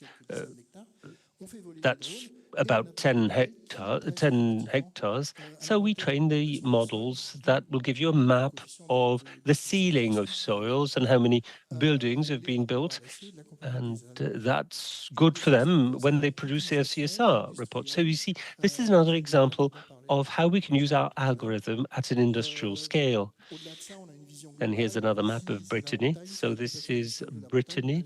This is town planning, land planning with Copernicus data sets to measure year after year, vintage after vintage, how we use our territory and town and country planning. So R&D, this is a foundational foundation model, and we pixelize the world. We chop it into bits and pieces, if you will, and we stack a number of variables that describe the world.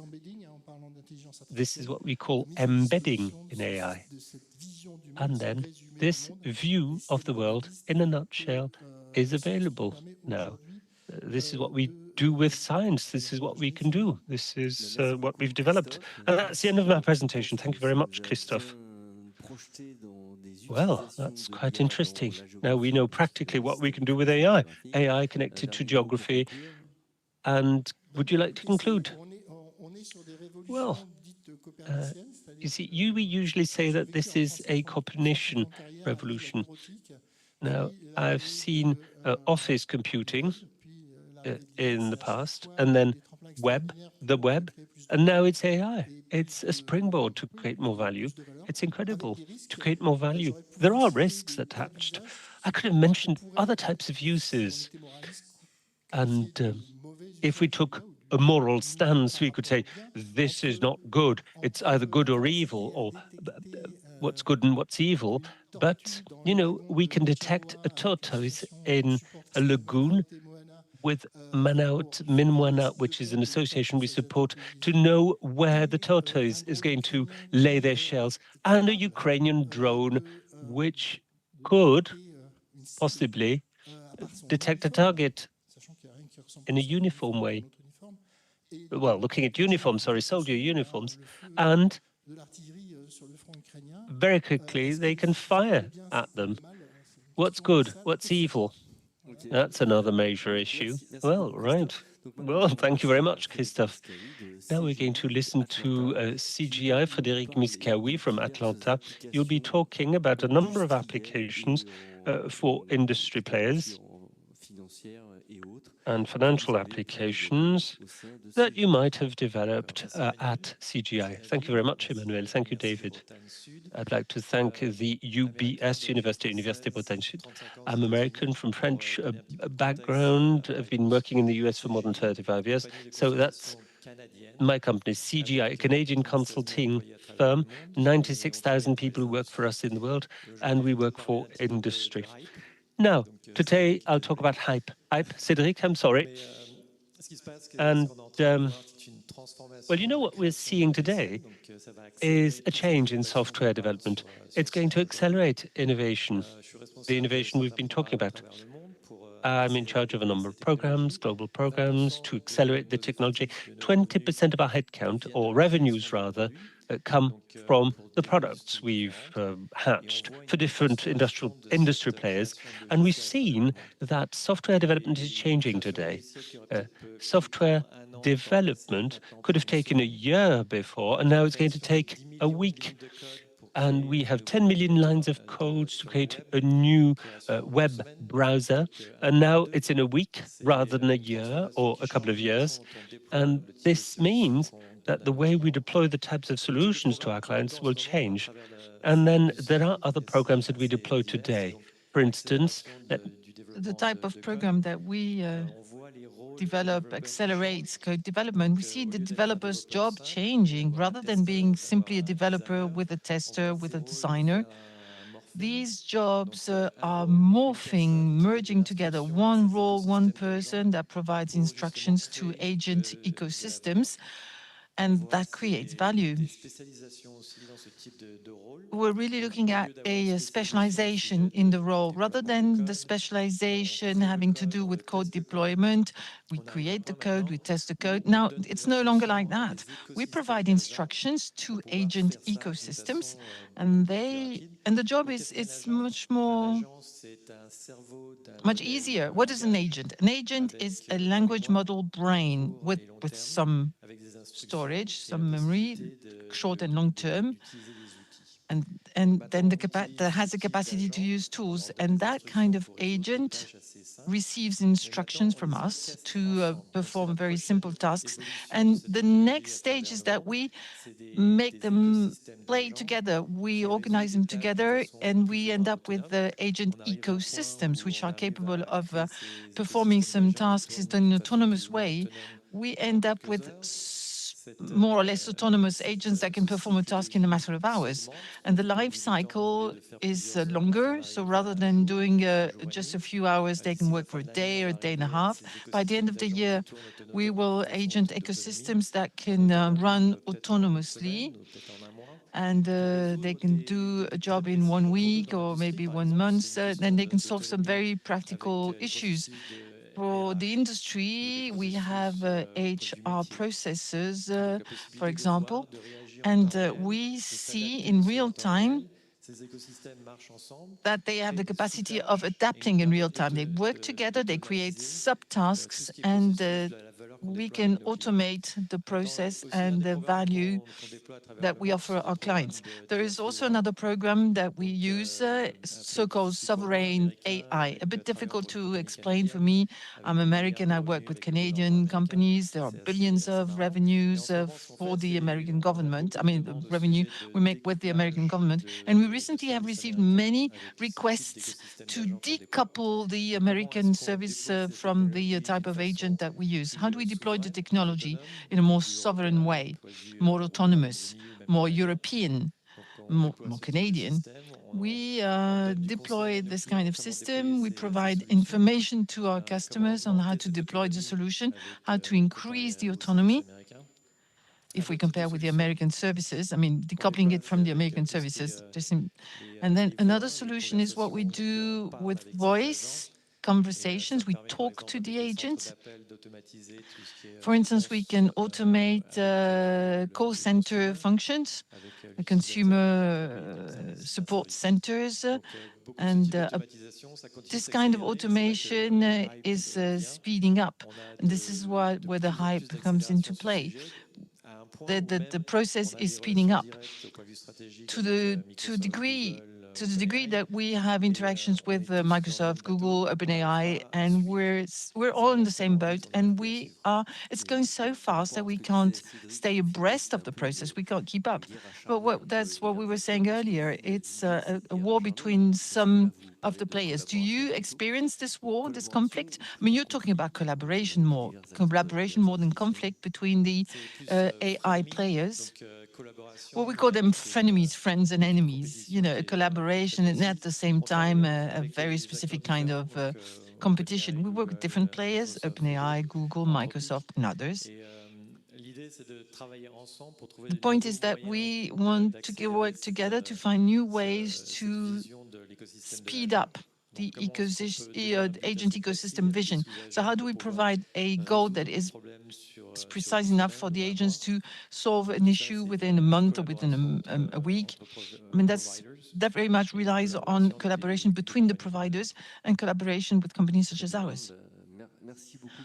Well done. Thank you very much for this explanation. Is there anything you would like to add? Advice you would like to provide? Well, for education, maybe? Because we are in the South Britain University, we see that the way we educate our co-workers is changing. We teach them how to manage the information context for this type of ecosystem, and we train them on how to describe the intention to the ecosystems. And if we try to increase perfection in the context and the intention, we obtain much more accurate results. Okay, so if I understand you well, it changes the way developers work, it changes their jobs. And developers coding, a developer that simply provides codes no longer exists. It's really architecture they're working on. They provide information to ask an agent to produce the code, which they no longer produce. Absolutely, they are like an orchestra director. We have the strategic vision and we provide the instructions. We help the agents learn, we train them, we teach them new skills so that they will work more automatically. There are 90,000 of you approximately in the company, 90,000 people, and you say you can't keep up with the evolution, you can't stay abreast of the evolution. Can you explain? Can you elaborate? Yes, it's going so fast. I mean, every day there's a new invention. We are reaching a point where we are limited by our own creativity. For instance, say we have an idea on the geospatial observation or the medical field. We need to develop a new approach with the ecosystem, the agent ecosystems, and it goes so fast that one person or two people maybe cannot simply keep up with what is happening in technology. The specializations are developing. We have people who specialize on security-related issues, and some agents are specializing on different kinds of industry issues. But for AI, it's really difficult to keep up. Once you understand what is happening, it goes at such a speed that you cannot know everything. Well, I'd like to chime in because we talk about automation, productivity, the processes are speeding up. And in organizations, we should never forget that everything depends on the data quality. We say garbage in, garbage out in English. So if the developer's job has changed or is going to change, and they will be replaced by automated processes, it's going to reinforce the job of the curator, the one who is curating, who is taking care of the quality of the data within the organization. That is really absolutely essential. I see my customers. My customers have their own industry data, which is forwarded to the agents. And if the data is not of good quality, then the result will not be of good quality, garbage in, garbage out. Absolutely. And this is the whole matter of specialization, how to see the data to make sure it's quality data. It's part of the process.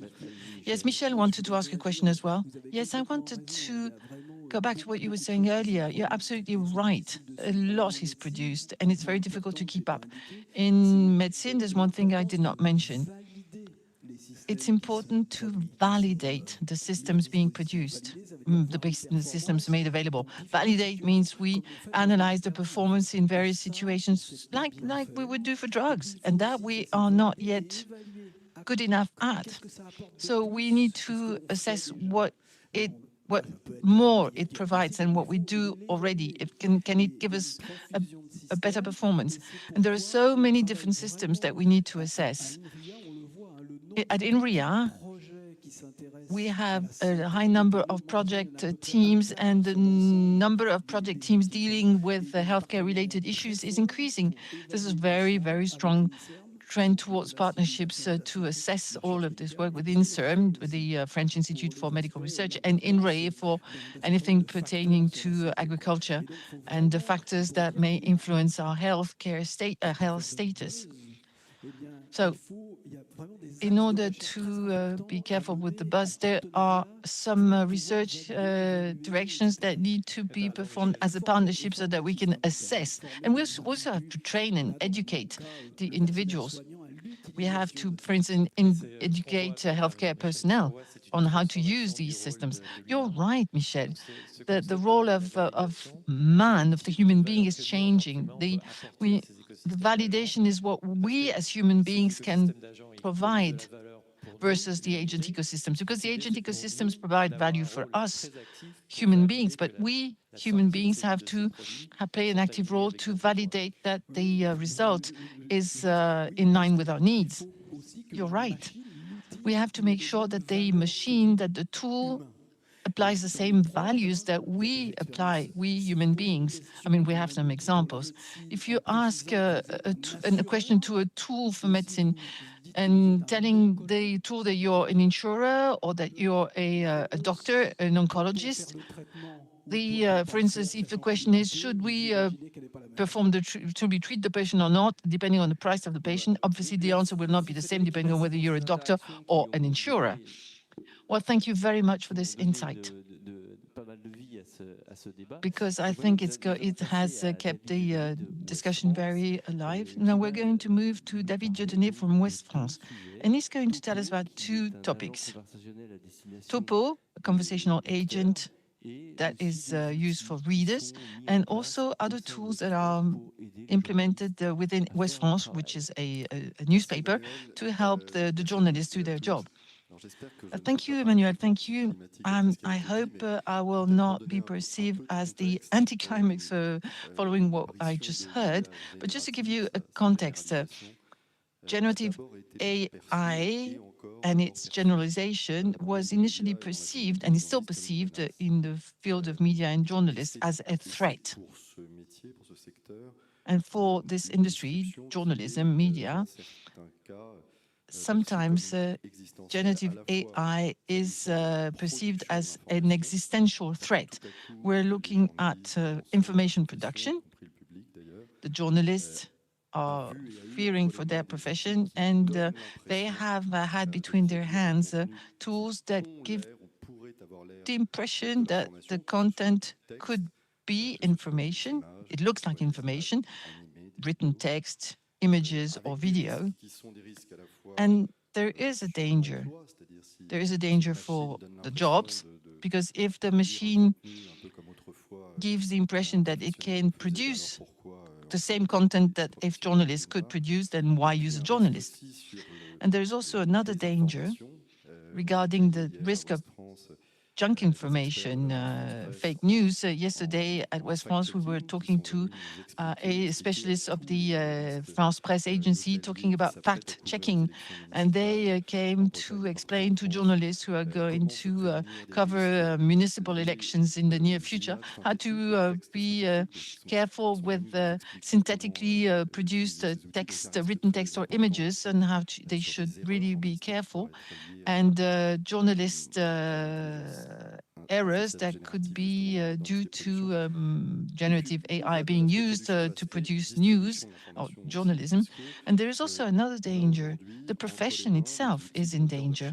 We have between our hands browsers or tools, AI tools, that provide answers to our questions. I don't know, maybe you're familiar with the study that was published yesterday by ARCOM, the French institute that regulates information, revealing that younger generations use the social networks mostly and chatbots to find out about something they're interested in.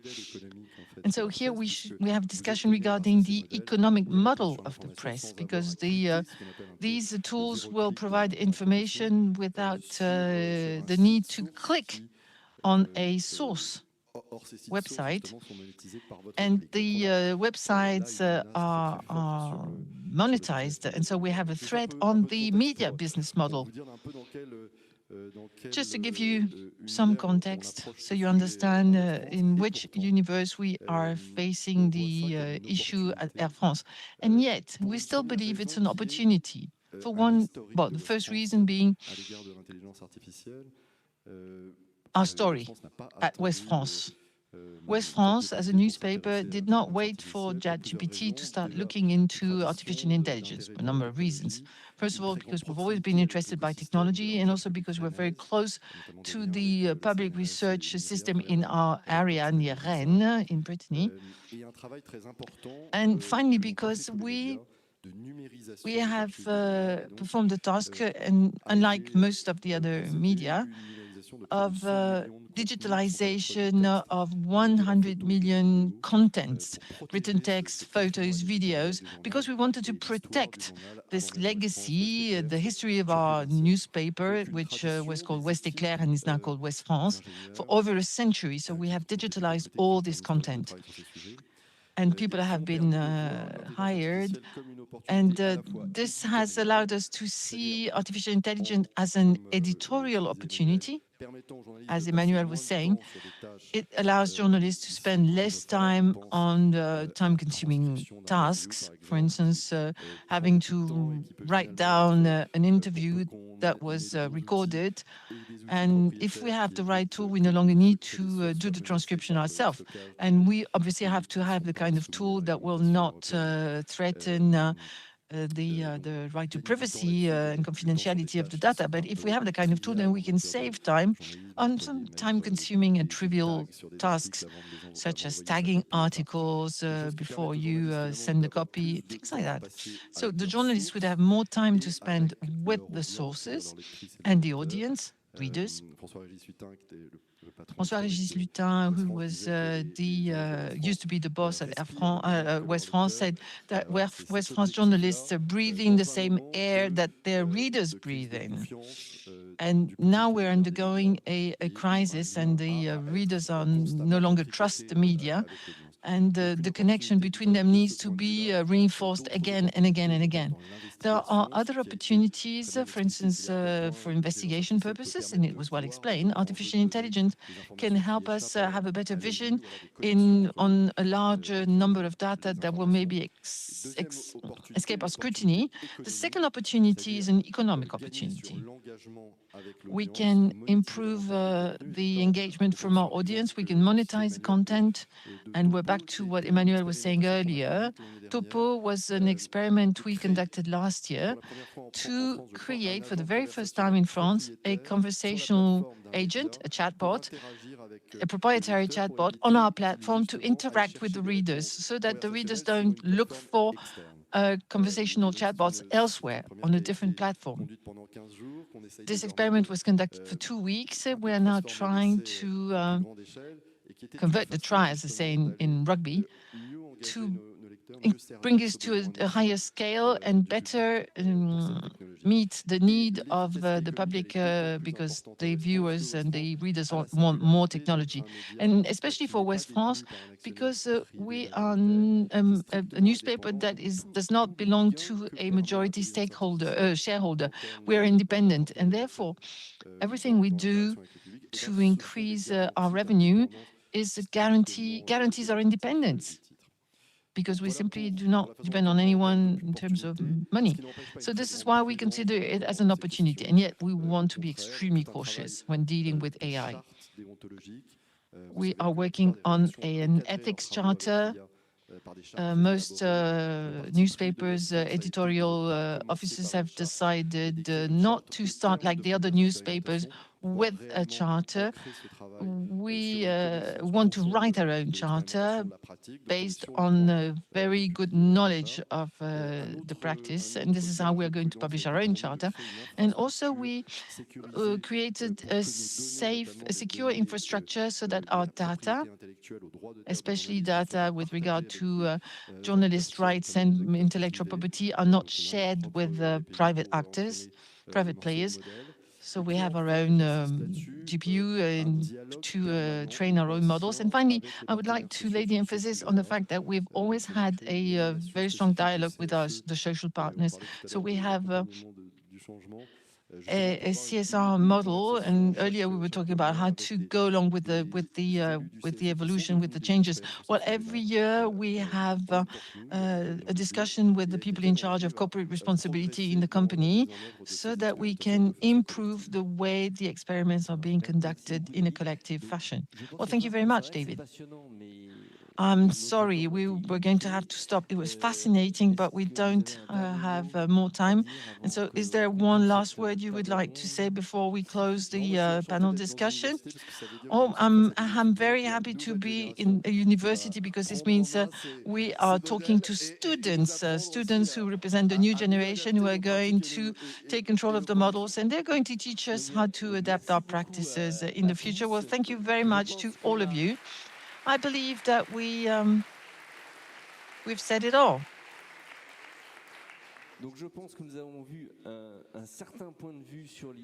So I think we've had one point of view about AI that is useful and that can do something for us. But we are going to have now a short break, a 20-minute break. And perhaps Cecilia would like to take over. Yes, thank you very much for all our speakers. Well, if you don't have anything to talk about during the break, then that means you absolutely weren't listening. Okay, so let's meet again at 11:25. We will kick off at 11:30 and talk about the impacts of AI, sovereignty and geostrategy.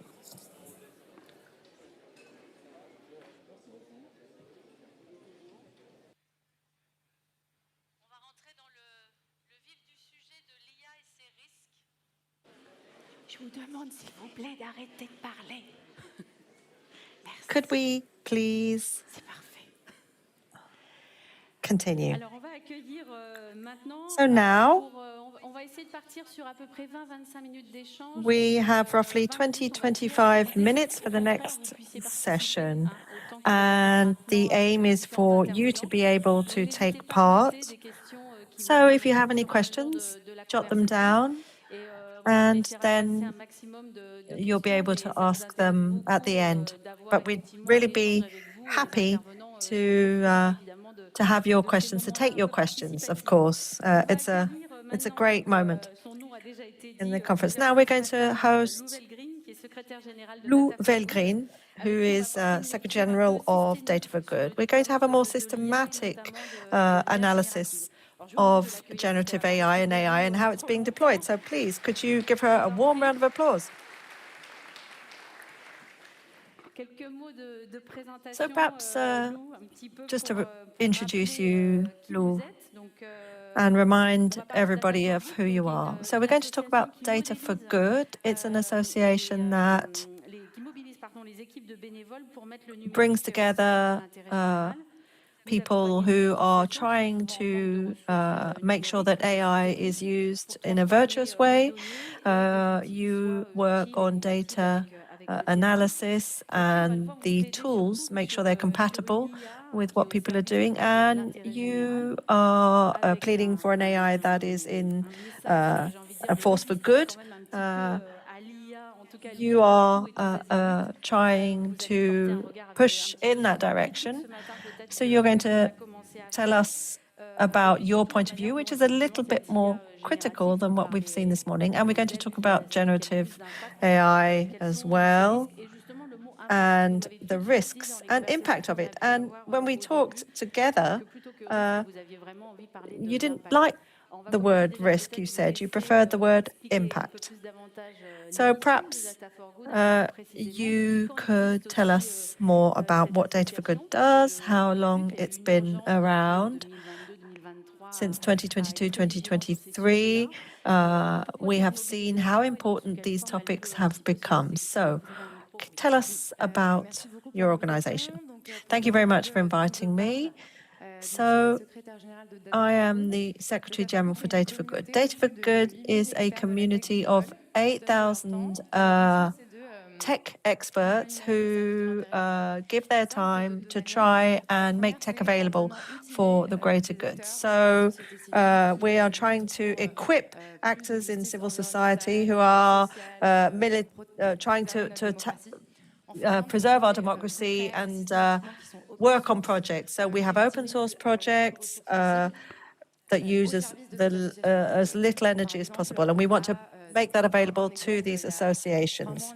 So, for instance, 3 months ago, we opened a platform with Generation Future called In Our World, and it means that everyone can type in their address and discover the quality of their drinking water that they are using. We were working with an NGO called Bloom to try and identify the biggest fishing boats in the world to try and tackle industrial fishing. Those tools do not use AI, but our second lever is about fighting the way that this digital world is being imposed upon us. So we do that in different ways. We speak out, raise awareness in the media about the real impact of these technologies on our lives, environmental, societal, etc. So we're trying to influence people. We're trying to influence the legal bodies, because in France, there seems to be no regulation regarding AI and its uses. We have 63 new data centers that are going to be set up in France. Why do we need that much calculation and data storage? And the last lever is about trying to exert pressure against this forced imposition of the digital approach. And there's an organization which is tackling an Amazon, trying to shut down an Amazon data center, and they're taking that to court. So we are helping them. It's a very local struggle, but we're using it to broaden the argument. How much calculation do we need? What power do we need in France? Let's think about our needs rather than just spreading AI everywhere. Okay, so that's what we need to understand. You have this militant approach, you're activists, and you want to stop this kind of snowball effect with too many data centers, etc. But at the same time, we can't afford to hold technology back. It has to be available to everybody. I mean, it's a bit of a split personality, is it? You're trying to bring both of those worlds together in a reasonable way. Well, we want to redefine the way we apprehend these technologies. So we want to make them concrete again and understand exactly what's behind them. I love what Kate Crawford says. AI is about a triple extraction of resources, metal, water, energy. It's about extracting work, because all of these AI models, and in particular generative AI, cannot work if there are not millions of clicks behind that annotate the data, watch the data, view the videos, sometimes that are very violent. In order to stop that happening, we have to look carefully at what happens there. And there's an extraction of data as well. These models that have the answer to every question have used a huge amount of data already available on the internet with no payoff. So if we had to pay royalties to all of the owners of this data, then it wouldn't be profitable, quite clearly. So basically, it's absolutely huge. These models are based on something that is infinite, and we focus on the concentration of power managing these worlds. We are trying to deal with the political side of things as well. And you say that technology is political. Do you have any figures to explain what you mean so that people can understand? Impact has to be measured, right? Well, environmental impact is something we can talk about. We can talk about development. It's very difficult to get data today because it's one of the most opaque domains, but there was an International Energy Agency report last year that told us that data centers represent 1.5% of electricity consumption. But what's crazy is how much this sector is growing, from 3 to 4.5% by 2030. So that is a massive exponential increase. That's AI that is generating that growth. And we can see there are ads every day telling us about new data centers, 1 gigawatt. Elon Musk saying, well, ours are going to be 10 gigawatts. This kind of race to the gigawatt. And 3%, 4%, that might not seem much to you, but 4.5% is how much the 5th biggest energy consumer country in the world is using. So that's a huge amount.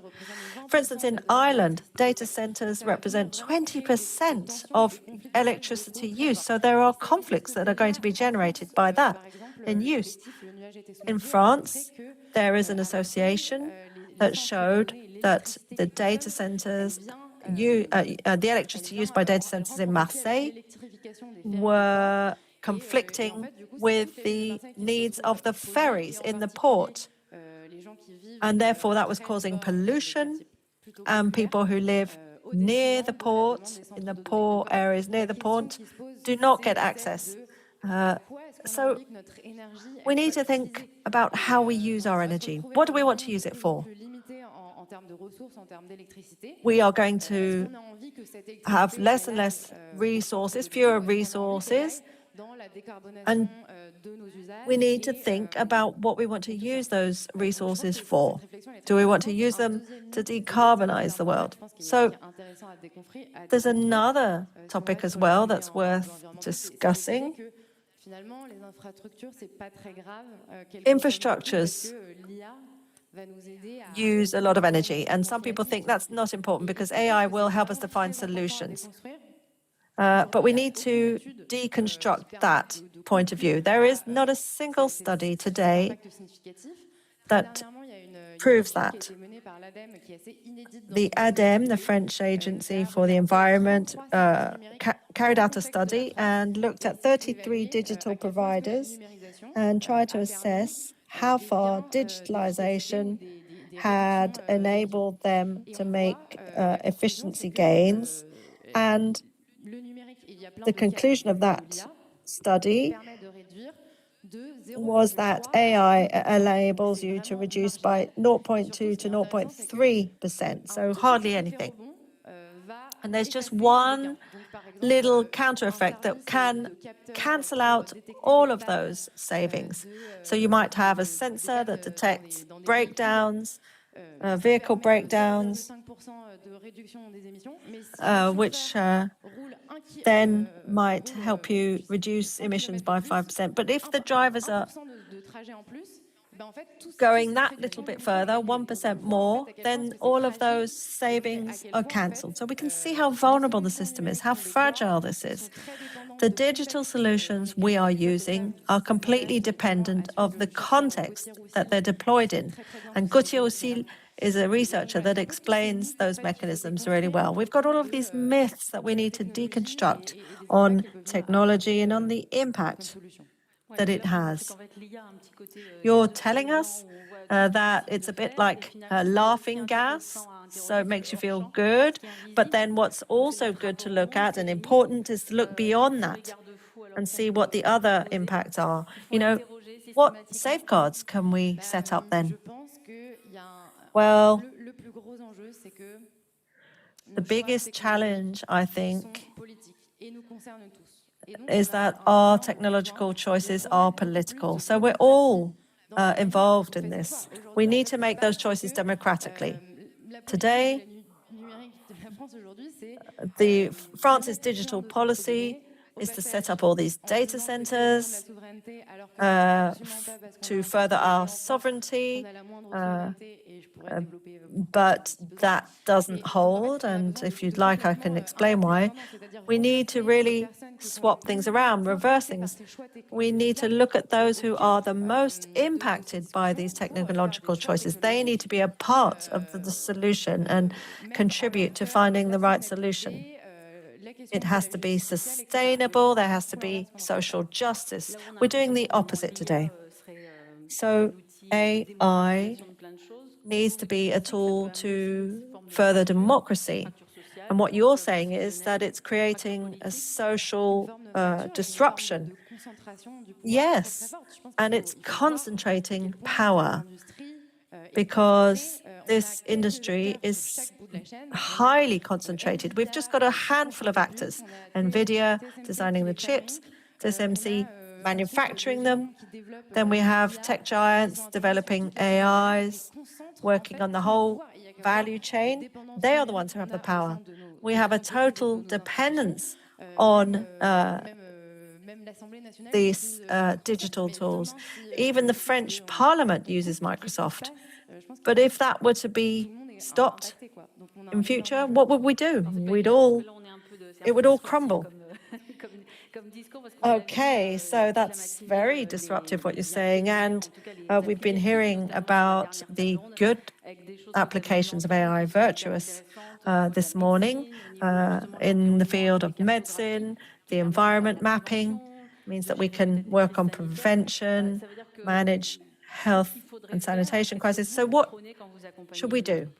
What do you tell companies when you advise them or political leaders? You shouldn't necessarily reach out for the digital solution. Well, we work with civil society, and I think the first thing you need to ask yourself is, do we really need a technological tool to respond to this problem? Because we're adding all of these techno layers, and that doesn't necessarily help. Sometimes I think we need less technology. And we need to think also about exactly what technology we're talking about, who is governing it, how they're governing it, who's making the decisions. We have to think about open source, interoperability of software, and a much more open digital world than the world that we know today, which is really focused on a few owners, a few big companies who decide the direction it's moving in. Yeah, you're really keen to focus on who chooses, who's in charge, especially in the face of situations where the digital solution is being forced on you. So how do you keep a bit of sovereignty in those situations if everyone else is moving in the opposite direction? If France decided to slow down, what would happen? We have to have an international viewpoint on this. Well, we always think about, what we would lose if we don't follow suit. But what do we lose if we do follow suit? That's what we need to think. What are the essential sectors that we need a digital approach for to have sovereignty, how we store our data? Is it health? Is it education? We need to go from our needs. We need to base this on our needs, and we would have a different approach then. And Génération Future, maybe you can give us a few examples of what you've done there.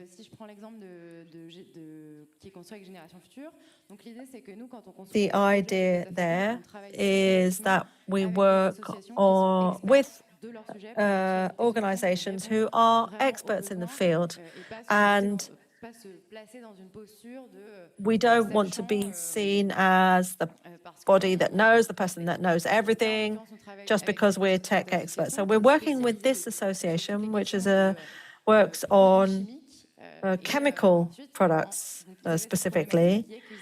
So their problem is that they wanted to analyze the chemical breakdown of drinking water. This is available on open source in France, but it's also available in these huge databases. So for the average person who only uses Excel, it's totally inaccessible to that person. So we're getting that data, we've aggregated it to allow citizens, to allow people to access it and to use it and to get information and an explanation that tells you about the risk of drinking that water, of what kind of chemicals, are they forever chemicals, are they PFAS, are they, if the level, the threshold is high or low, etc., can I continue drinking it?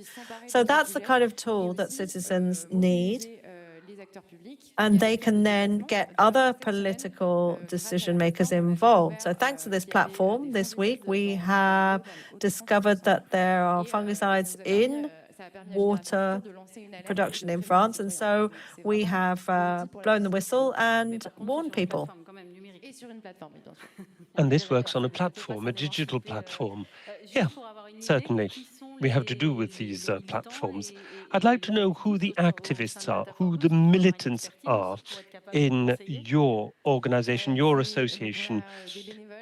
Well, we have people who work free of charge, of course, from the world of tech with lots of skills, such as developers, designers, people who are data analysts, all type of skills in technology. You're not just talking about Gen AI, are you? You're talking about AI in general. I suppose that here everybody's already used a chat bot or Gen AI. Well, at least when you listen to, as you've listened to Louvain-Green, I'd like to know if you've any questions to ask. That's a question for Lou Belgreen. I'm going to give you my microphone, except if somebody has a roving mic in the room.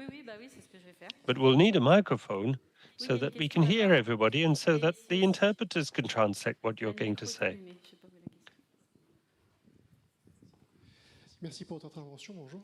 Thank you very much. Hello. People are telling us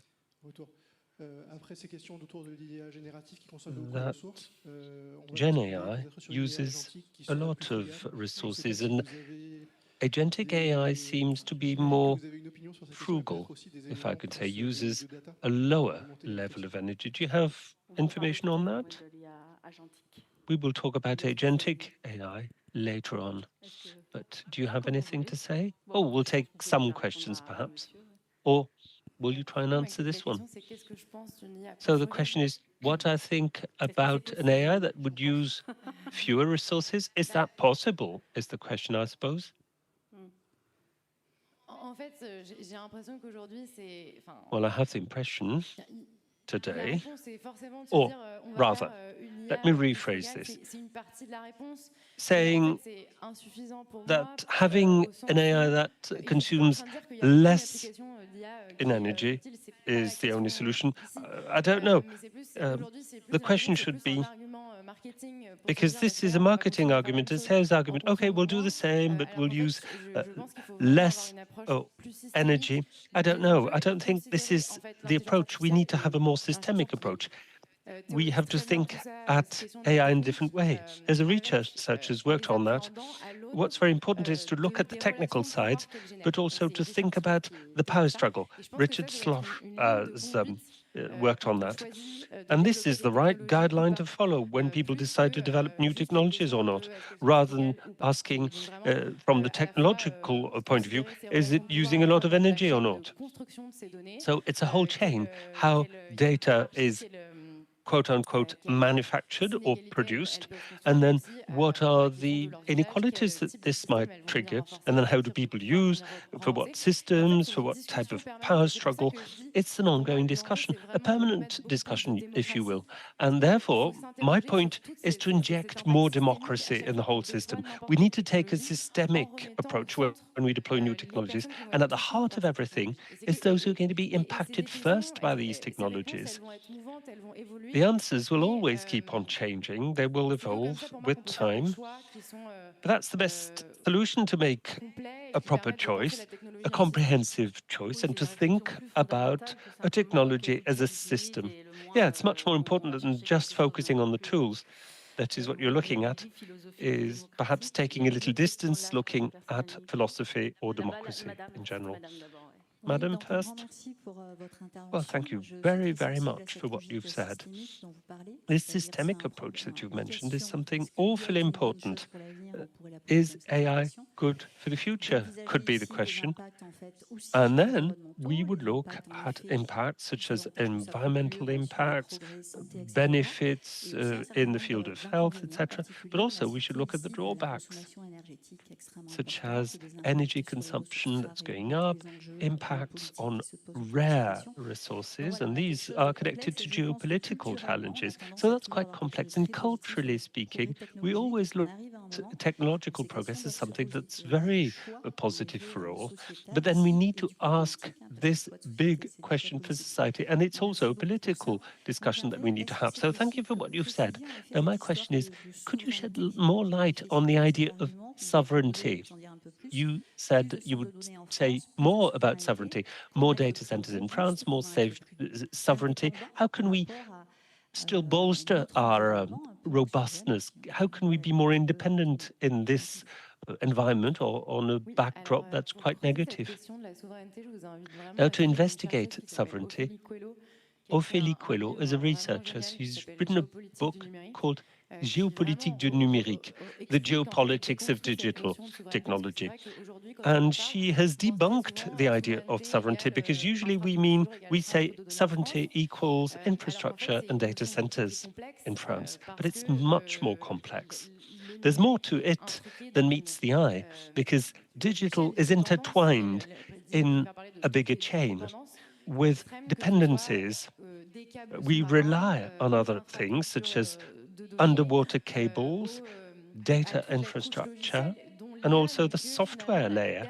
And AI is the final layer, the top layer that you can use only if the other layers exist before. So do we only rely on digital technology? And I'm not talking about the metals and what we need to produce these technologies. Well, anyway, we need to think about sovereignty from A to Z. We have to look at all the links in this chain, which is a value chain.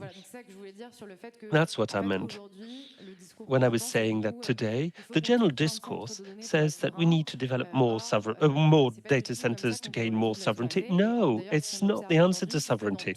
And if you look around, you will see, if you look at most of the data center projects, well, most of them are built and operated by American operators or foreigners, and therefore with the Cloud Act and other acts that are extraterritorial regulations and rules, the data is not protected at all. So we need to have a more comprehensive stance on that. It's not just about independence, but it's an ethical issue as well. It's not just from the economic or technological point of view. Yes, sir. I have a question. And I'd like to say something as well, as a witness. I'd like to give you two examples of use cases as an as an architect and an IT developer, and I work for a local government. So let's talk about people, the value of people, human beings, and decision-making in societies, because I was impacted directly on my daily job. My value added was to produce code, not design. Whereas today, I'm back to design. I am a designer again. I don't need to produce code any longer and waste time on that, so I can refocus on my core business. Well, however, this being said, I don't have enough time, because I'm a designer, to keep track or to follow the technical developments. So what should I do? I'm working more and more, or should I be working more and more on design when the market is not looking for that? I don't know. So there's quite a lot of jobs that are going to be impacted. And, you know, I'm also with some associations. I could spend more time with my associations, but if you look at the local level, the community level, if you will, we don't have enough human resources, and people are looking for more policy that's well informed, or policy making that's well informed, and they want public services, which means that what we ought to do is to speed up thanks to AI. But then the question, the number one question, is what about the sovereignty of public or official data? The decision makers will be looking at proprietary solutions like Microsoft or other solutions. They will say, well, then we need to follow AI development. But what really comes first is the sovereignty of data, storage of data, etc. What you're saying about the data center is very important.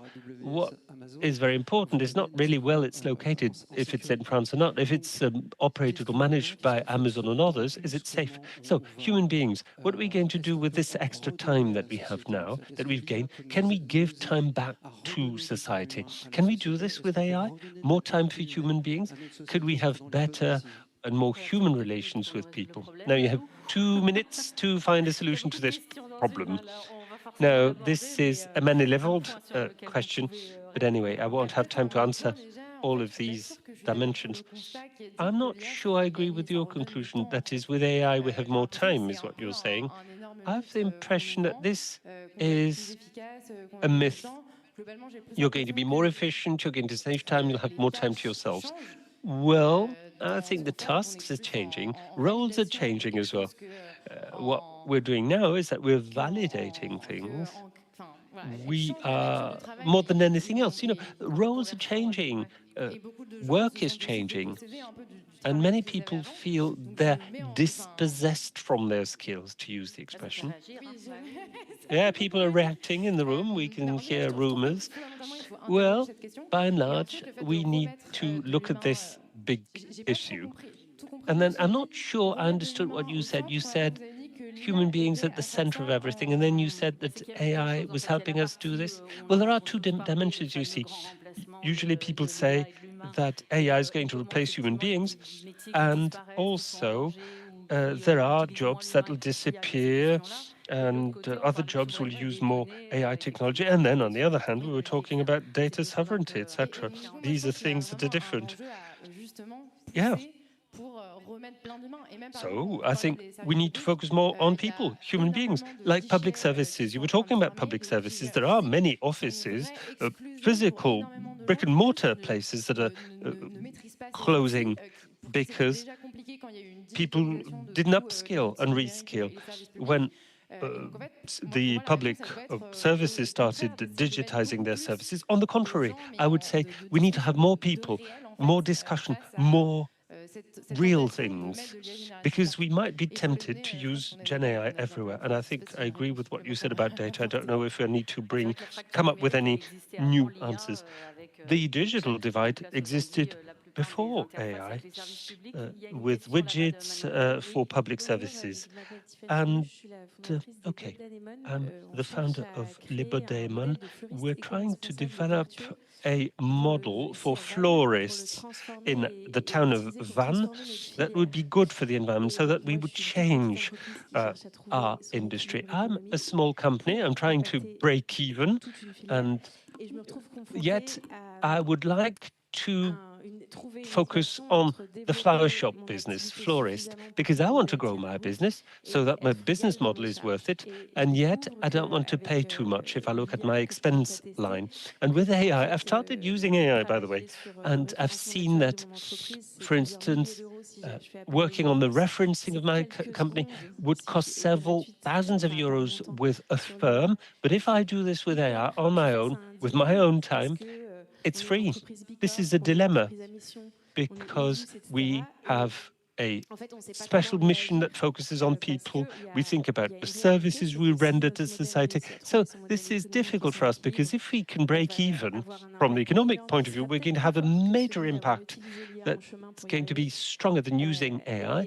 And then how can we find a solution to this? Are there any tools? I don't mean a big stock take, but something easy for companies like mine so that we know if the choices we make are the right choices. Is it worth doing this? Is it worth spending a few minutes with an AI tool? And given the impact that this might have in one given industry, and my industry is the flower shop industry. Yeah, I know what you mean, having the right flowers at the right moment of the year and using no pesticides to do things in a very virtual way. And but the risk, if you don't do anything, if you're not referenced, you're going to be totally invisible. You're not going to be on anybody's radars. There aren't any answers, I think. No, I'm sorry. And I don't know of any tool that could help you do this. The whole point is decision-making. To make the best trade-off. I'm not saying it's easy, but I don't have the bullet silver. I don't have a magic solution to provide. Right, but you're here to tell us that we need to ask ourselves questions. And this is what Cédric Villani wanted. He wanted to have this extra conversation today, this moment. We're not saying that AI is an all-dancing, all-singing tool that's going to help everybody, but we should ask ourselves the right questions. And this is a very important question, metaphysical question, and that is what we're going to do with AI. That's your message, I suppose. Right, yeah. Well, I think it's important to get away from those who say it's unavoidable.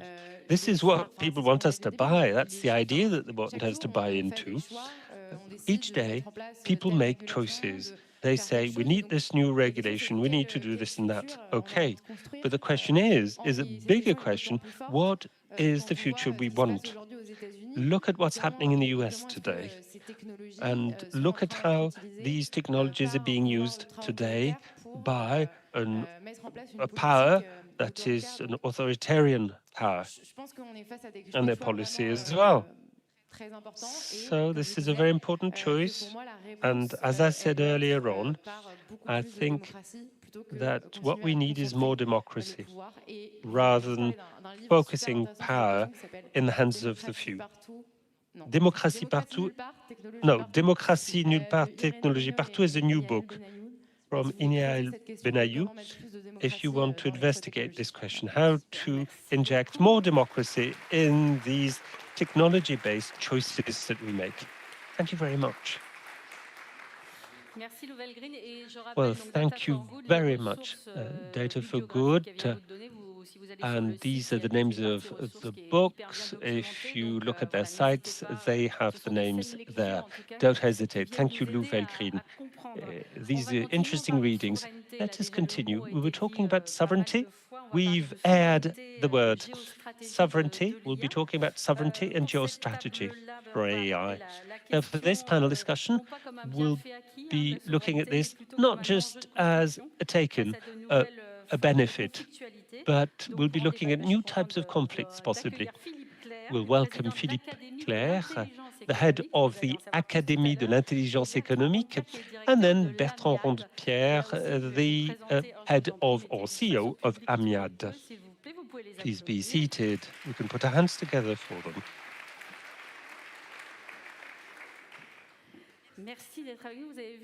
Thank you for being here. Well, as you've seen, we've already brushed on a number of topics.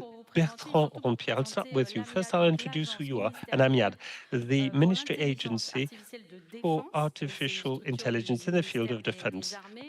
you work for the Ministry of the Armed Forces, the Army, and it's a recent department that was set up in spring 2024 officially. The objective is to monitor and accelerate the use of AI in French defense, the objective being sovereignty, greater sovereignty, and also operational superiority. This is what I read. To find concrete use cases for the armed forces of the ministry, you come from the École Polytechnique, you've worked with Google, and also you've worked on their merger with DeepMind. You've written up with others the Cédric Villani report in 2018 that is to give meaning to AI, and that's why you're with us. Thank you for being here. And could we start with you? Could you tell us more about Amiad? And then could you tell us why all of a sudden you are saying that this is a very urgent need? You need to set up a special department that's going to be dealing with AI. Well, hello, thank you for inviting me. And well, this is a bit of a change with the previous panel discussions. It's a bit of a different theme. There's a change on the battlefield. Look at what's happening in Ukraine. We need more and more autonomy. Look at Ukraine. You can't monitor your drones or pilot your drones. But anyway, so this is a transformation due to AI and digital technology. So what the French armed forces have to do is to be up to the situation, because you don't know who's going to be the next warrior we'll be fighting against. And we're not the ones who choose.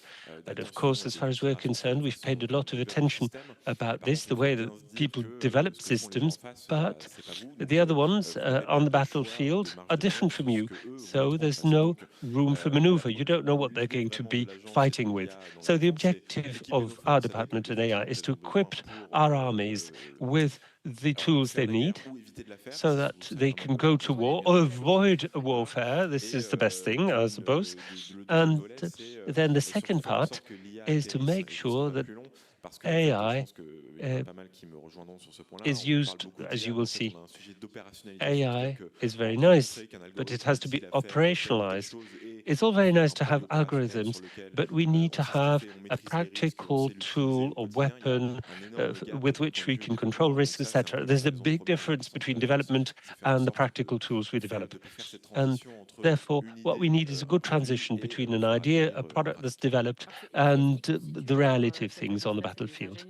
Who works for this department? Engineers? Well, we're a recent department, but 200 people are working with us. It's an agency that's, a department that's technical, mainly engineers, and we have finance, we have HR, etc. But this is special about what we do. We have talents. We have those who are AI engineers, and we have developers, we have engineers who specialize in cyber risks, risk control, human factors, etc. All the things you need for continuum and operational deployment. Well, these things existed before in other departments. Cyber defense, cyber security, we've heard about this. So you're working with ANSI and other departments and groups? Well, we are a technology provider, to put it this way. It's not the Amiad civil servants who develop the technology, it's other people, the operations and human beings. By the way, that's the very important question, the role of human beings in military applications. And we work for these guys to their benefit. I'm not the one who's going to say we need to use AI. We develop the technologies that people need to do our job. So we're working with them. We are working with all the other departments for the armed forces, but in the background, if I can say, because we're not the ones who are going to be the users. France has a technology position.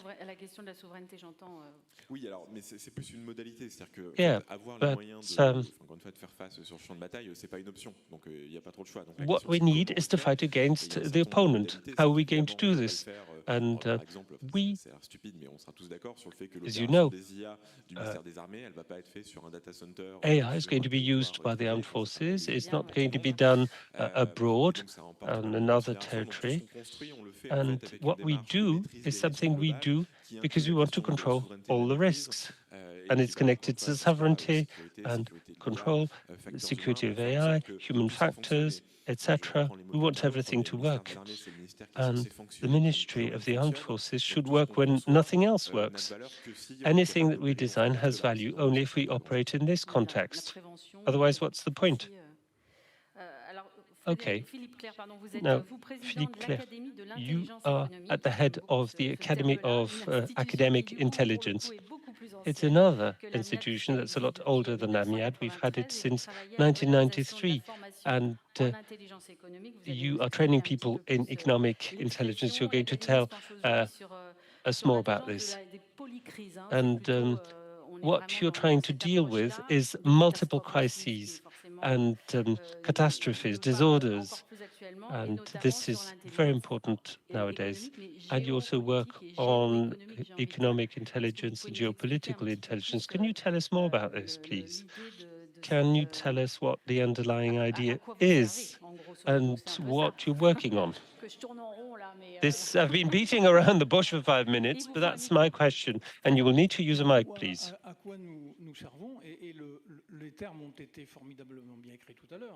Well, it's been said quite clearly earlier. We need to understand what we're useful for, and that's the whole point of this encounter today. And the Academy has been there since 1993. It was created at a time when France was facing the need, it was the end of the Cold War, and was facing the need, and this is what the Academy deals with, like lots of think tanks. So it was facing the need to understand the new situation, the new power struggle. And at the time, France equipped itself with a strategic and economic thought process. And we are with Philippe also here in Brittany in several territories to think about this problem. So what are we useful for? Well, we try to decrypt this knowledge with artificial intelligence. And earlier you were talking about politics and artificial intelligence is, I mean, it wasn't necessarily mentioned, but we have seen artificial intelligence in the beautiful presentations that were made earlier with satellite observations, for instance. Territories can be assessed. We can understand what is happening in the territories. And when it's about managing a crisis, we can understand how. The fulgurating droughts, the brutal sudden droughts can happen in a matter of days. They ruin the crops, and we try to understand that. We work on the reading matrix so that we can anticipate this kind of brutal, unexpected droughts or floods. That's very interesting because there are 3 pillars on which you are relying for your work. Can you describe them? Yes, the 3 pillars are the following. I will explain the same thing. We try to find a matrix that will help us read and understand the situation so that we can survive with the help of the technologies that participate in the current digital revolution. Ever since the Middle Ages, this is really the new revolution, digital artificial intelligence, because they provide us with a lot of power for both innovation and industry. Industrial policies, we have been through the Industrial Revolution. That was a big revolution. Now the next revolution is the digital revolution. And the Ministry of Defense actually gave us this interpretation key for interpretation. The former Chief of Staff, Mr. Burkhardt, describes the military reality. We're going to hybridize the attempts we make to acquire knowledge. And he says, okay, there are three different states of conflicts. The first is competition. The first is discussion, when you discuss someone's decision. And the third is support. In 1993, we were trying, in France and in the world, we were trying to find ways to understand, new ways to understand situations, new kind of intelligence to understand unexpected situations. And the Japanese gave us a key, the categorization by three C's: conflict, competition, and cooperation. The three C's were, and cooperation is no longer there in the current conflicts. The Chinese, in their Defense White Charter in 2019, said war, the war of intelligence, not the intelligences in the plural, but the intelligence, is a new kind of conflict that whereby if we have enough control on emerging technologies, we will be able to win the battle. Win the battle against the American hegemony, which until now were the only ones, the Americans, controlling the critical technologies. So these three conflict realities are beautifully expressed in the new value chain for artificial intelligence. Competitiveness is a war for semiconductors, for instance. We're all familiar with that. And it's also, in this new form of conflict, interesting to see the open competition. There is a competition where Chinese, Americans, and Europeans try to survive in the fight. NVIDIA, SCM, and the Dutch company, they're fighting together. And the goal is to format competitive realities by applying the image of the most powerful, the winner party. And Cédric was saying this morning. What is interesting are the coalition alliance strategies that are appearing. Sometimes one might not be the most powerful with regard to technology, but by creating an alliance between France and other countries, it's a good way to win the battle. Alliances with semiconductors or other kinds of technologies, so that we can go around the problem and actually draw a circle around the most powerful players and make a siege around these powerful players. For instance, it's Mistral's choice to go into a bilateral alliance to win this kind of battle. And let us not forget that these are strategies that have to do with the sphere of influence. Now, confrontation, this is the kind of conflict that we're experiencing. Or rather, not confrontation, but contestation in French, which means that you're actually fighting against, you're discussing something. And the World Economic Forum that recently met in Davos beautifully illustrated this.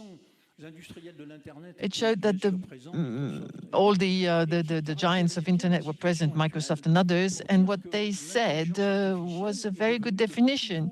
Artificial intelligence has become pivotal with regard to technological and economic power. It's central. And we then see commercial relationships being weaponized. You can do anything. You can apply the rule of law in an extraterritorial way and also question the competitive positions occupied by others. And for the United States, with the excuse of national security, as was illustrated by Mr. Trump with Greenland, we see countries applying national security doctrines as a weapon, as a tool, a strategic tool. And I'll give you an example. The Nexperia story. It was November, I think that's not so very long ago. Nexperia is a company, European company, formerly held by Philips, bought by a Chinese company called Wintec, and they make electronic chips. And the Dutch government found that the company was not well managed by the Chinese, and this was bad both for the Dutch economy and also the European economy and the automotive industry. And therefore, the Netherlands, a very liberal country, decided to nationalize the company, take control. And obviously, the Chinese who export billion of chips to Europe, especially for the automotive industry, the very next day that the Dutch had decided this, decided to stop all exports. And if you remember, this was a total panic, total chaos. And it's a very good illustration. And we also have the open fight, a hybrid war between the operational war, the one we're familiar with, between Russia and Ukraine. And the hybrid conflict means that economy is used and many other weapons are used, cyber war, for instance, or economic war or electronic war. And I will take another example and then give back the floor to my colleague, Bertrand. The very good example we have is Claude, the Anthropic robot, which was hacked. Well, it was audited by the Chinese, if I'm not mistaken, and the robot became autonomous in a cyber attack on 35 strategic institutions across the world. And so the Anthropic feedback says that 80% of the robot became self-determined. The robot was told, we're going to conduct experiments, we're going to conduct cybersecurity tests, and the robot started self-organizing. And obviously the role played by human beings in this cyber attack may have been there. Maybe the Chinese gave some instructions, but then the robot became 80% autonomous, and that happens. So this is the kind of reality we're facing. And I was saying that yesterday, the American DoD think tank released a report according to which there will be artificial intelligence in the future, and it explains that the United States should completely revise their offensive model, their modus operandum and their modus operandi and their strategy by including artificial intelligence.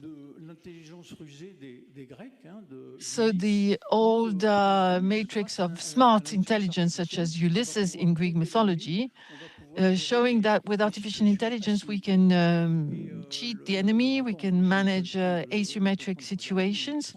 I haven't had time to look, but I think this is fascinating. So AI in the future will be the new Trojan horse, basically. Well, it's already happening. Absolutely. Absolutely. Bertrand Pierre, a lot has been said. And there are blind angles and open questions. So what do we do? What do we do to retain our European sovereignty, even the French sovereignty? Do you have any concrete examples, things you've been using in AI to provide a reply and answer to those questions? Well, what exactly do we do with AI for defense purposes? You mentioned cyber attacks, for instance. Cyber is obviously the natural playing field for AI. I mean, there is IT, there are algorithms manipulating IT systems. That's the minimum minimorum, as they say in Latin, that we expect from AI. The border is the border with the real life. So when we move away from the digital and look at reality, it's not necessarily much more complicated, but it's necessary to look into this. AI is applied in daily life. Defense is office work and people talking to each other, and AI will be applied there. So it raises other questions, how to secure communication, for instance, but it's exactly the same kind of problems that any company might face with AI. And it's not a trivial, because we can imagine all kinds of cyber attacks, and there's also the daily life of people who are working and have to write or read documents. I'll give you a detail. I'm not directly connected, but say we perform geopolitical analysis with AI, drawing information from the web, and if the system is attacked based on the command given by somebody else, it would be a problem. So the problem is the same for everybody, except that here the tools are slightly different with regard to sovereignty. And the second thing we need to look into, we have to try to imagine this AI for command purposes. Anything that is not really in real time, say a military command needing to take an informed decision, targeting and then action. Well, this requires intelligence analysis, fact analysis, info analysis on all kinds of geopolitical items. If you have a map, you have to look on the map to see if there are any buildings. And what we really want to include in the so-called family of help for decision. And if we talk about intelligence, there is the electromagnetic spectrum, because if all the communication is disturbed, then you have to understand this, because in the end, we will be able to take decisions based on action, on situation analysis and then action. And finally, the last part is, I was talking about what is not in real time. Now I would like to talk about what is in real time. And I'll give you an example of a project. Banlalon is robotics on the battlefield, including AI, but not only AI, which means that we have to look at intelligence-related AI issues, but also if you have a group of robots that need to talk to each other, well, what kind of communication are they going to use? They're not connected with optic fiber. So if we are on a battlefield with an electromagnetic spectrum, what are we going to do? Because there's robotic as well. If you have to move a robot around a tree lying on the ground, or things from real life. I mean, physical obstacles, and it's not always that easy. And AI is not the only one allowing us to manage the situation. So the whole range of applications is very wide. Whether we're talking about digital, non-digital operations, and onboard technologies, armed systems that allow us to have armed forces that can perform their tasks. So it's decision helping, but also very practical info on the battlefield. Absolutely, it's a very wide range, because the help for decision making includes help for simulation. If you want to simulate an aerial combat, what happens if my plane takes this decision, and what happens with the opponent? It's really something we need to simulate, interpret, that we have an informed decision in the end. So things are going to go very fast, but what can still be developed by AI, and what are the things for which you think we are going to reach a cruise speed and we will not go any further? I mean, I guess you can't tell us everything, because there's confidentiality here involved. It's privileged information. Yes, but I can talk in general terms. What works well is everything digital, decision-making tools. And if we have data, if we have simulation systems, again, if we want to take a decision regarding aerial combat, air combat, if you have a system that doesn't know what an airplane is or what the airspace is, it's not going to work. You have to be aware of the physics of air combat. And AI cannot do anything if it doesn't have that kind of information. So it's not really mature so far, but once we have a problem, we can find a solution. And what I was saying about robotics earlier applies here. We did it relatively early on the project that I mentioned, but we can see that this is the direction into which technology is going. a physical object. And that's not working, not yet. We don't have any power on the globe that can have all the robotic units we need, but everybody's working in that direction. We're not the only ones thinking this is going to happen. But we haven't reached a level of maturity to be able to say this is going to work tomorrow. However, the target for us is 2027. And for logistics, for instance, to evacuate injured soldiers, I think it's going to work. For more critical applications, such as the one I provide very often, let's say it. Terminator, for instance. No, this is not what is really going to happen. What really is what is happening in Ukraine. Thousands of drones, and the Ukrainians are being hit by thousands of drones every night. And if you're waiting for the soldier to shoot those drones down, it's not going to work. So we need to find a way to fight the drones on the battlefield in real time. And that requires another level of confidence. There's a maturity level that we may reach, self-protection. I mean, when the missile is targeting a base, fortunately, we have ways to counter the missile. But how do we add a little bit more artificial intelligence to face the situation? It's working, but to which level, to which degree of autonomy and confidence, that's the question.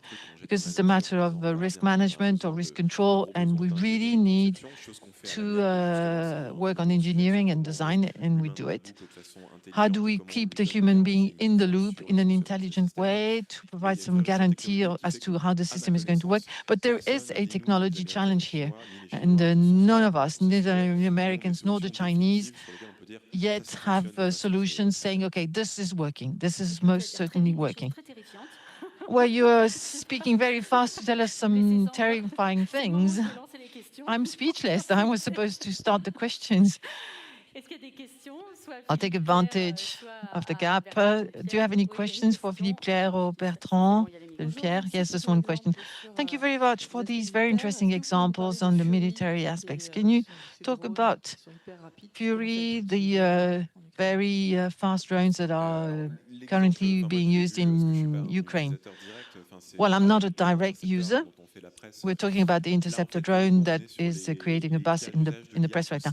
Well, this is very simple AI use cases. In the equal drone, there's no AI. It's a conventional drone. If I understood well, AI is there for the interception. When you try to intercept something at that speed, you have to have some object recognition to know exactly what you're looking for. But there's not much intelligence involved. But it's critical. But it's not a very complex AI model running for those drones. Simply, you need to see what part of the opponent drone you need to hit to kill it 100%, because sometimes you hit it and you don't destroy it. Okay, that's what I was going to say. Human intelligence is superior, and the people designing those machines put just what it takes of artificial intelligence to go one step further. But if you read the press and you listen to what is happening in the US, they're doing the contrary. I was in the Moral and Political Science Academy to listen to Peter Thiel, or I'm looking at what Continent publishes on the Americans and the fear of apocalypse that they are telling us about. What do you think? It's political. Well, it's not really for me to speak about this. But what I can say, what I would like to voice a caveat, when we look at the direction in which the major powers are developing the technology, we still need a certain degree of autonomy, but it's human or not, but a certain degree of autonomy whereby the machines can conduct an operation autonomously. I'll give you an example, a very basic example. The alliance between a striking drone and a recognition drone. There is no remote control because there is no more electromagnetic connection, so the human being can no longer validate the operation. So we need to predefine the target. You send a recognition drone that finds the target, and then the reconnaissance drone will control the striking drone. And in this decision loop, the human being is no longer involved. The human being was involved in the design, in the programming, but not after that. So there is a certain degree of autonomy whereby there is a local decision-making loop that involves the two drones, and it's there. The decision-making loop is there, and we have to make those tools more intelligent and produce them in larger quantities. We have to do it for 10, 100, 1,000 drones at the same time. It's a different activity. Okay. Could you please introduce yourself? Laurence de Villers, AI professor at the Sorbonne University and researcher at CNRS. That's why your question was so accurate. Two questions here. Can we please give the microphones to the gentleman there? Le sujet a de l'appétence. Vous présentez juste un petit peu avant, s'il vous plaît. Oui, merci. Donc, Pierre Traîneau. Okay, so Pierre Traîneau, I work for years on this subject. I have a question for Philippe Claire regarding the triptych that he was mentioning earlier, the former triptych. Confidence, conflict, cooperation, which has been replaced by another triptych of 3 Cs. But cooperation being replaced by a fight. Two questions. Why has cooperation disappeared? And the second question, which I think is even more relevant, in your opinion, what would be needed for cooperation to come back into the triptych? You spoke really fast, and I'm sorry, I didn't really understand your question.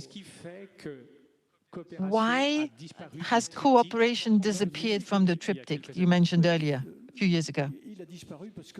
Well, it disappeared because the world has become increasingly dangerous. Yes, the world is increasingly dangerous. It's all about fragmentation that everybody talks about. The new world order with blocks. Some people say empires, which have become a reality. And strategy specialists like Richard Daphne, an American who wrote The War of Capitalism in 2012, already at the time he was explaining what fragmentation was. The new Western, the Western order being questioned and the global flow increasing and now being joined by the United States. So cooperation, what we used to call in international relations, multilateral dynamics, have disappeared. They're gone. They're gone. They've been replaced by fights. Graham Allison, who debriefed the Cuba Missile Crisis, and he's still working, he's still advising and writing on Thucydides' pitfall in asymmetric combats. Graham Allison gave us a wake-up call and said, hey, careful, the world is no longer the unipolar sphere that we were used to, with America being the unipolar sphere. We are now living in a world with multiple spheres of influence. And what do we mean by spheres of influence? Geographical areas, power, focusing on some activities, on some businesses. We see some industries. We see it with artificial intelligence, with agents, and the war of semiconductors that I was mentioning earlier. So that's how we came to the situation. We're looking for where the arbitration will take place. And with regard to sovereignty, it was mentioned earlier, and the lady talked about arbitration sovereignty. We need to try and understand whether in the current conflicts, considering cooperation is gone, we can regain some decision autonomy margin. This is what redefines sovereignty. And what was the second question? I'm sorry, what was the second question? Oh, how to restore cooperation. Maybe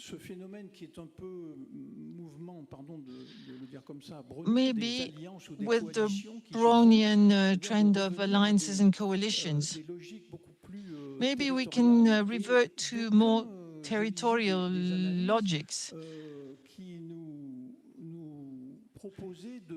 Some analysts say we should remove diplomacy from our relationships. We should walk away from the institution of diplomacy and restore the human organization. But to face hegemons and titan companies, industrial companies, which are giving power to the algorithms, and Michael Lenné explains this. He says this is changing our vision of reality. The fight is this is the only way for fight to be won.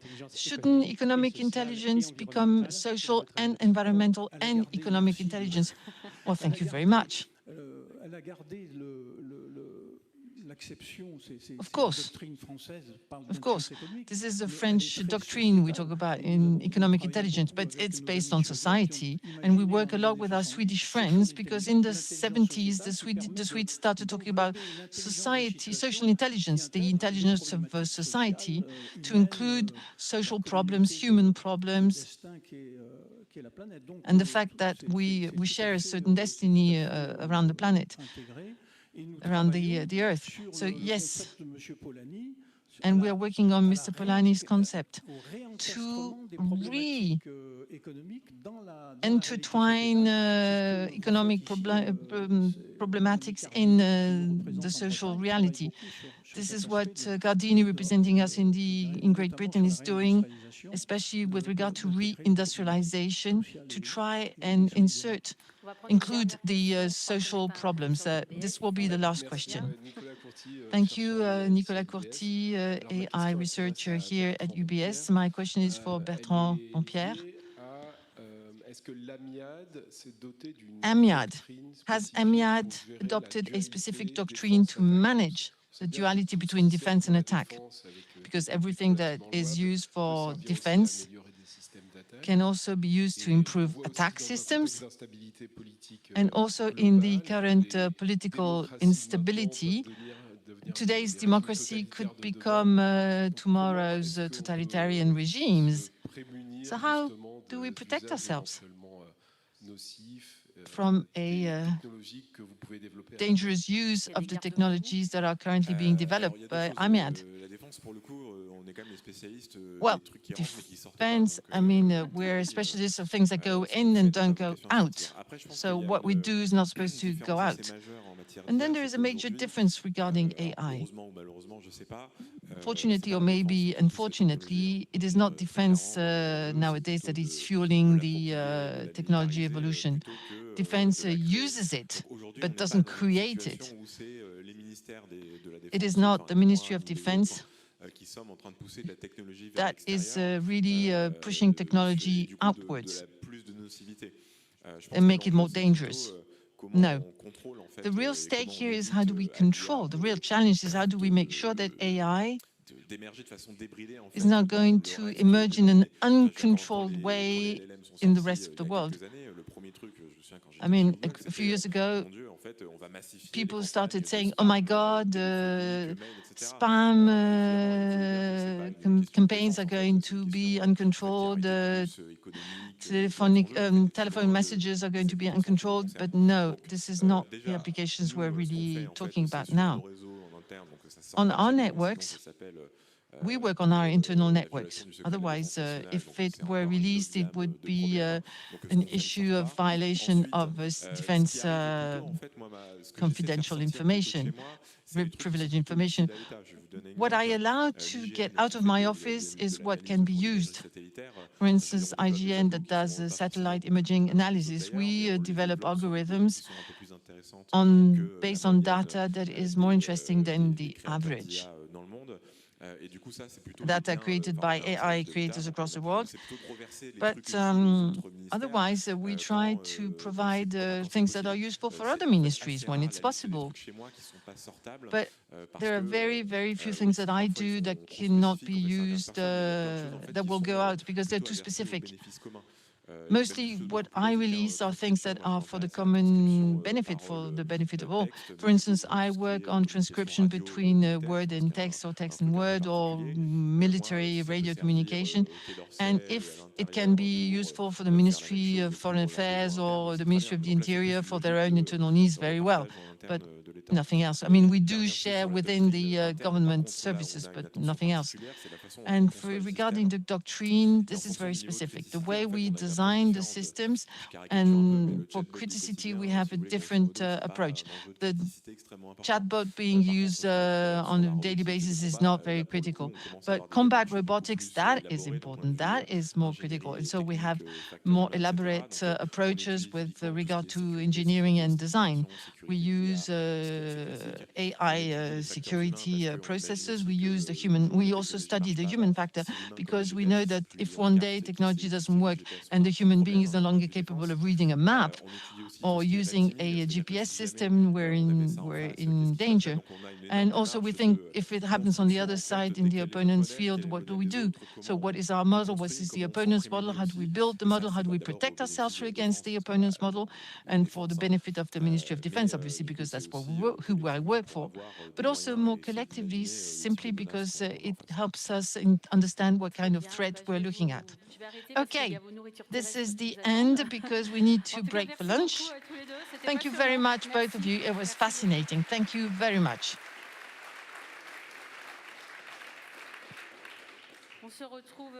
Okay, back. It was supposed to be 1:40.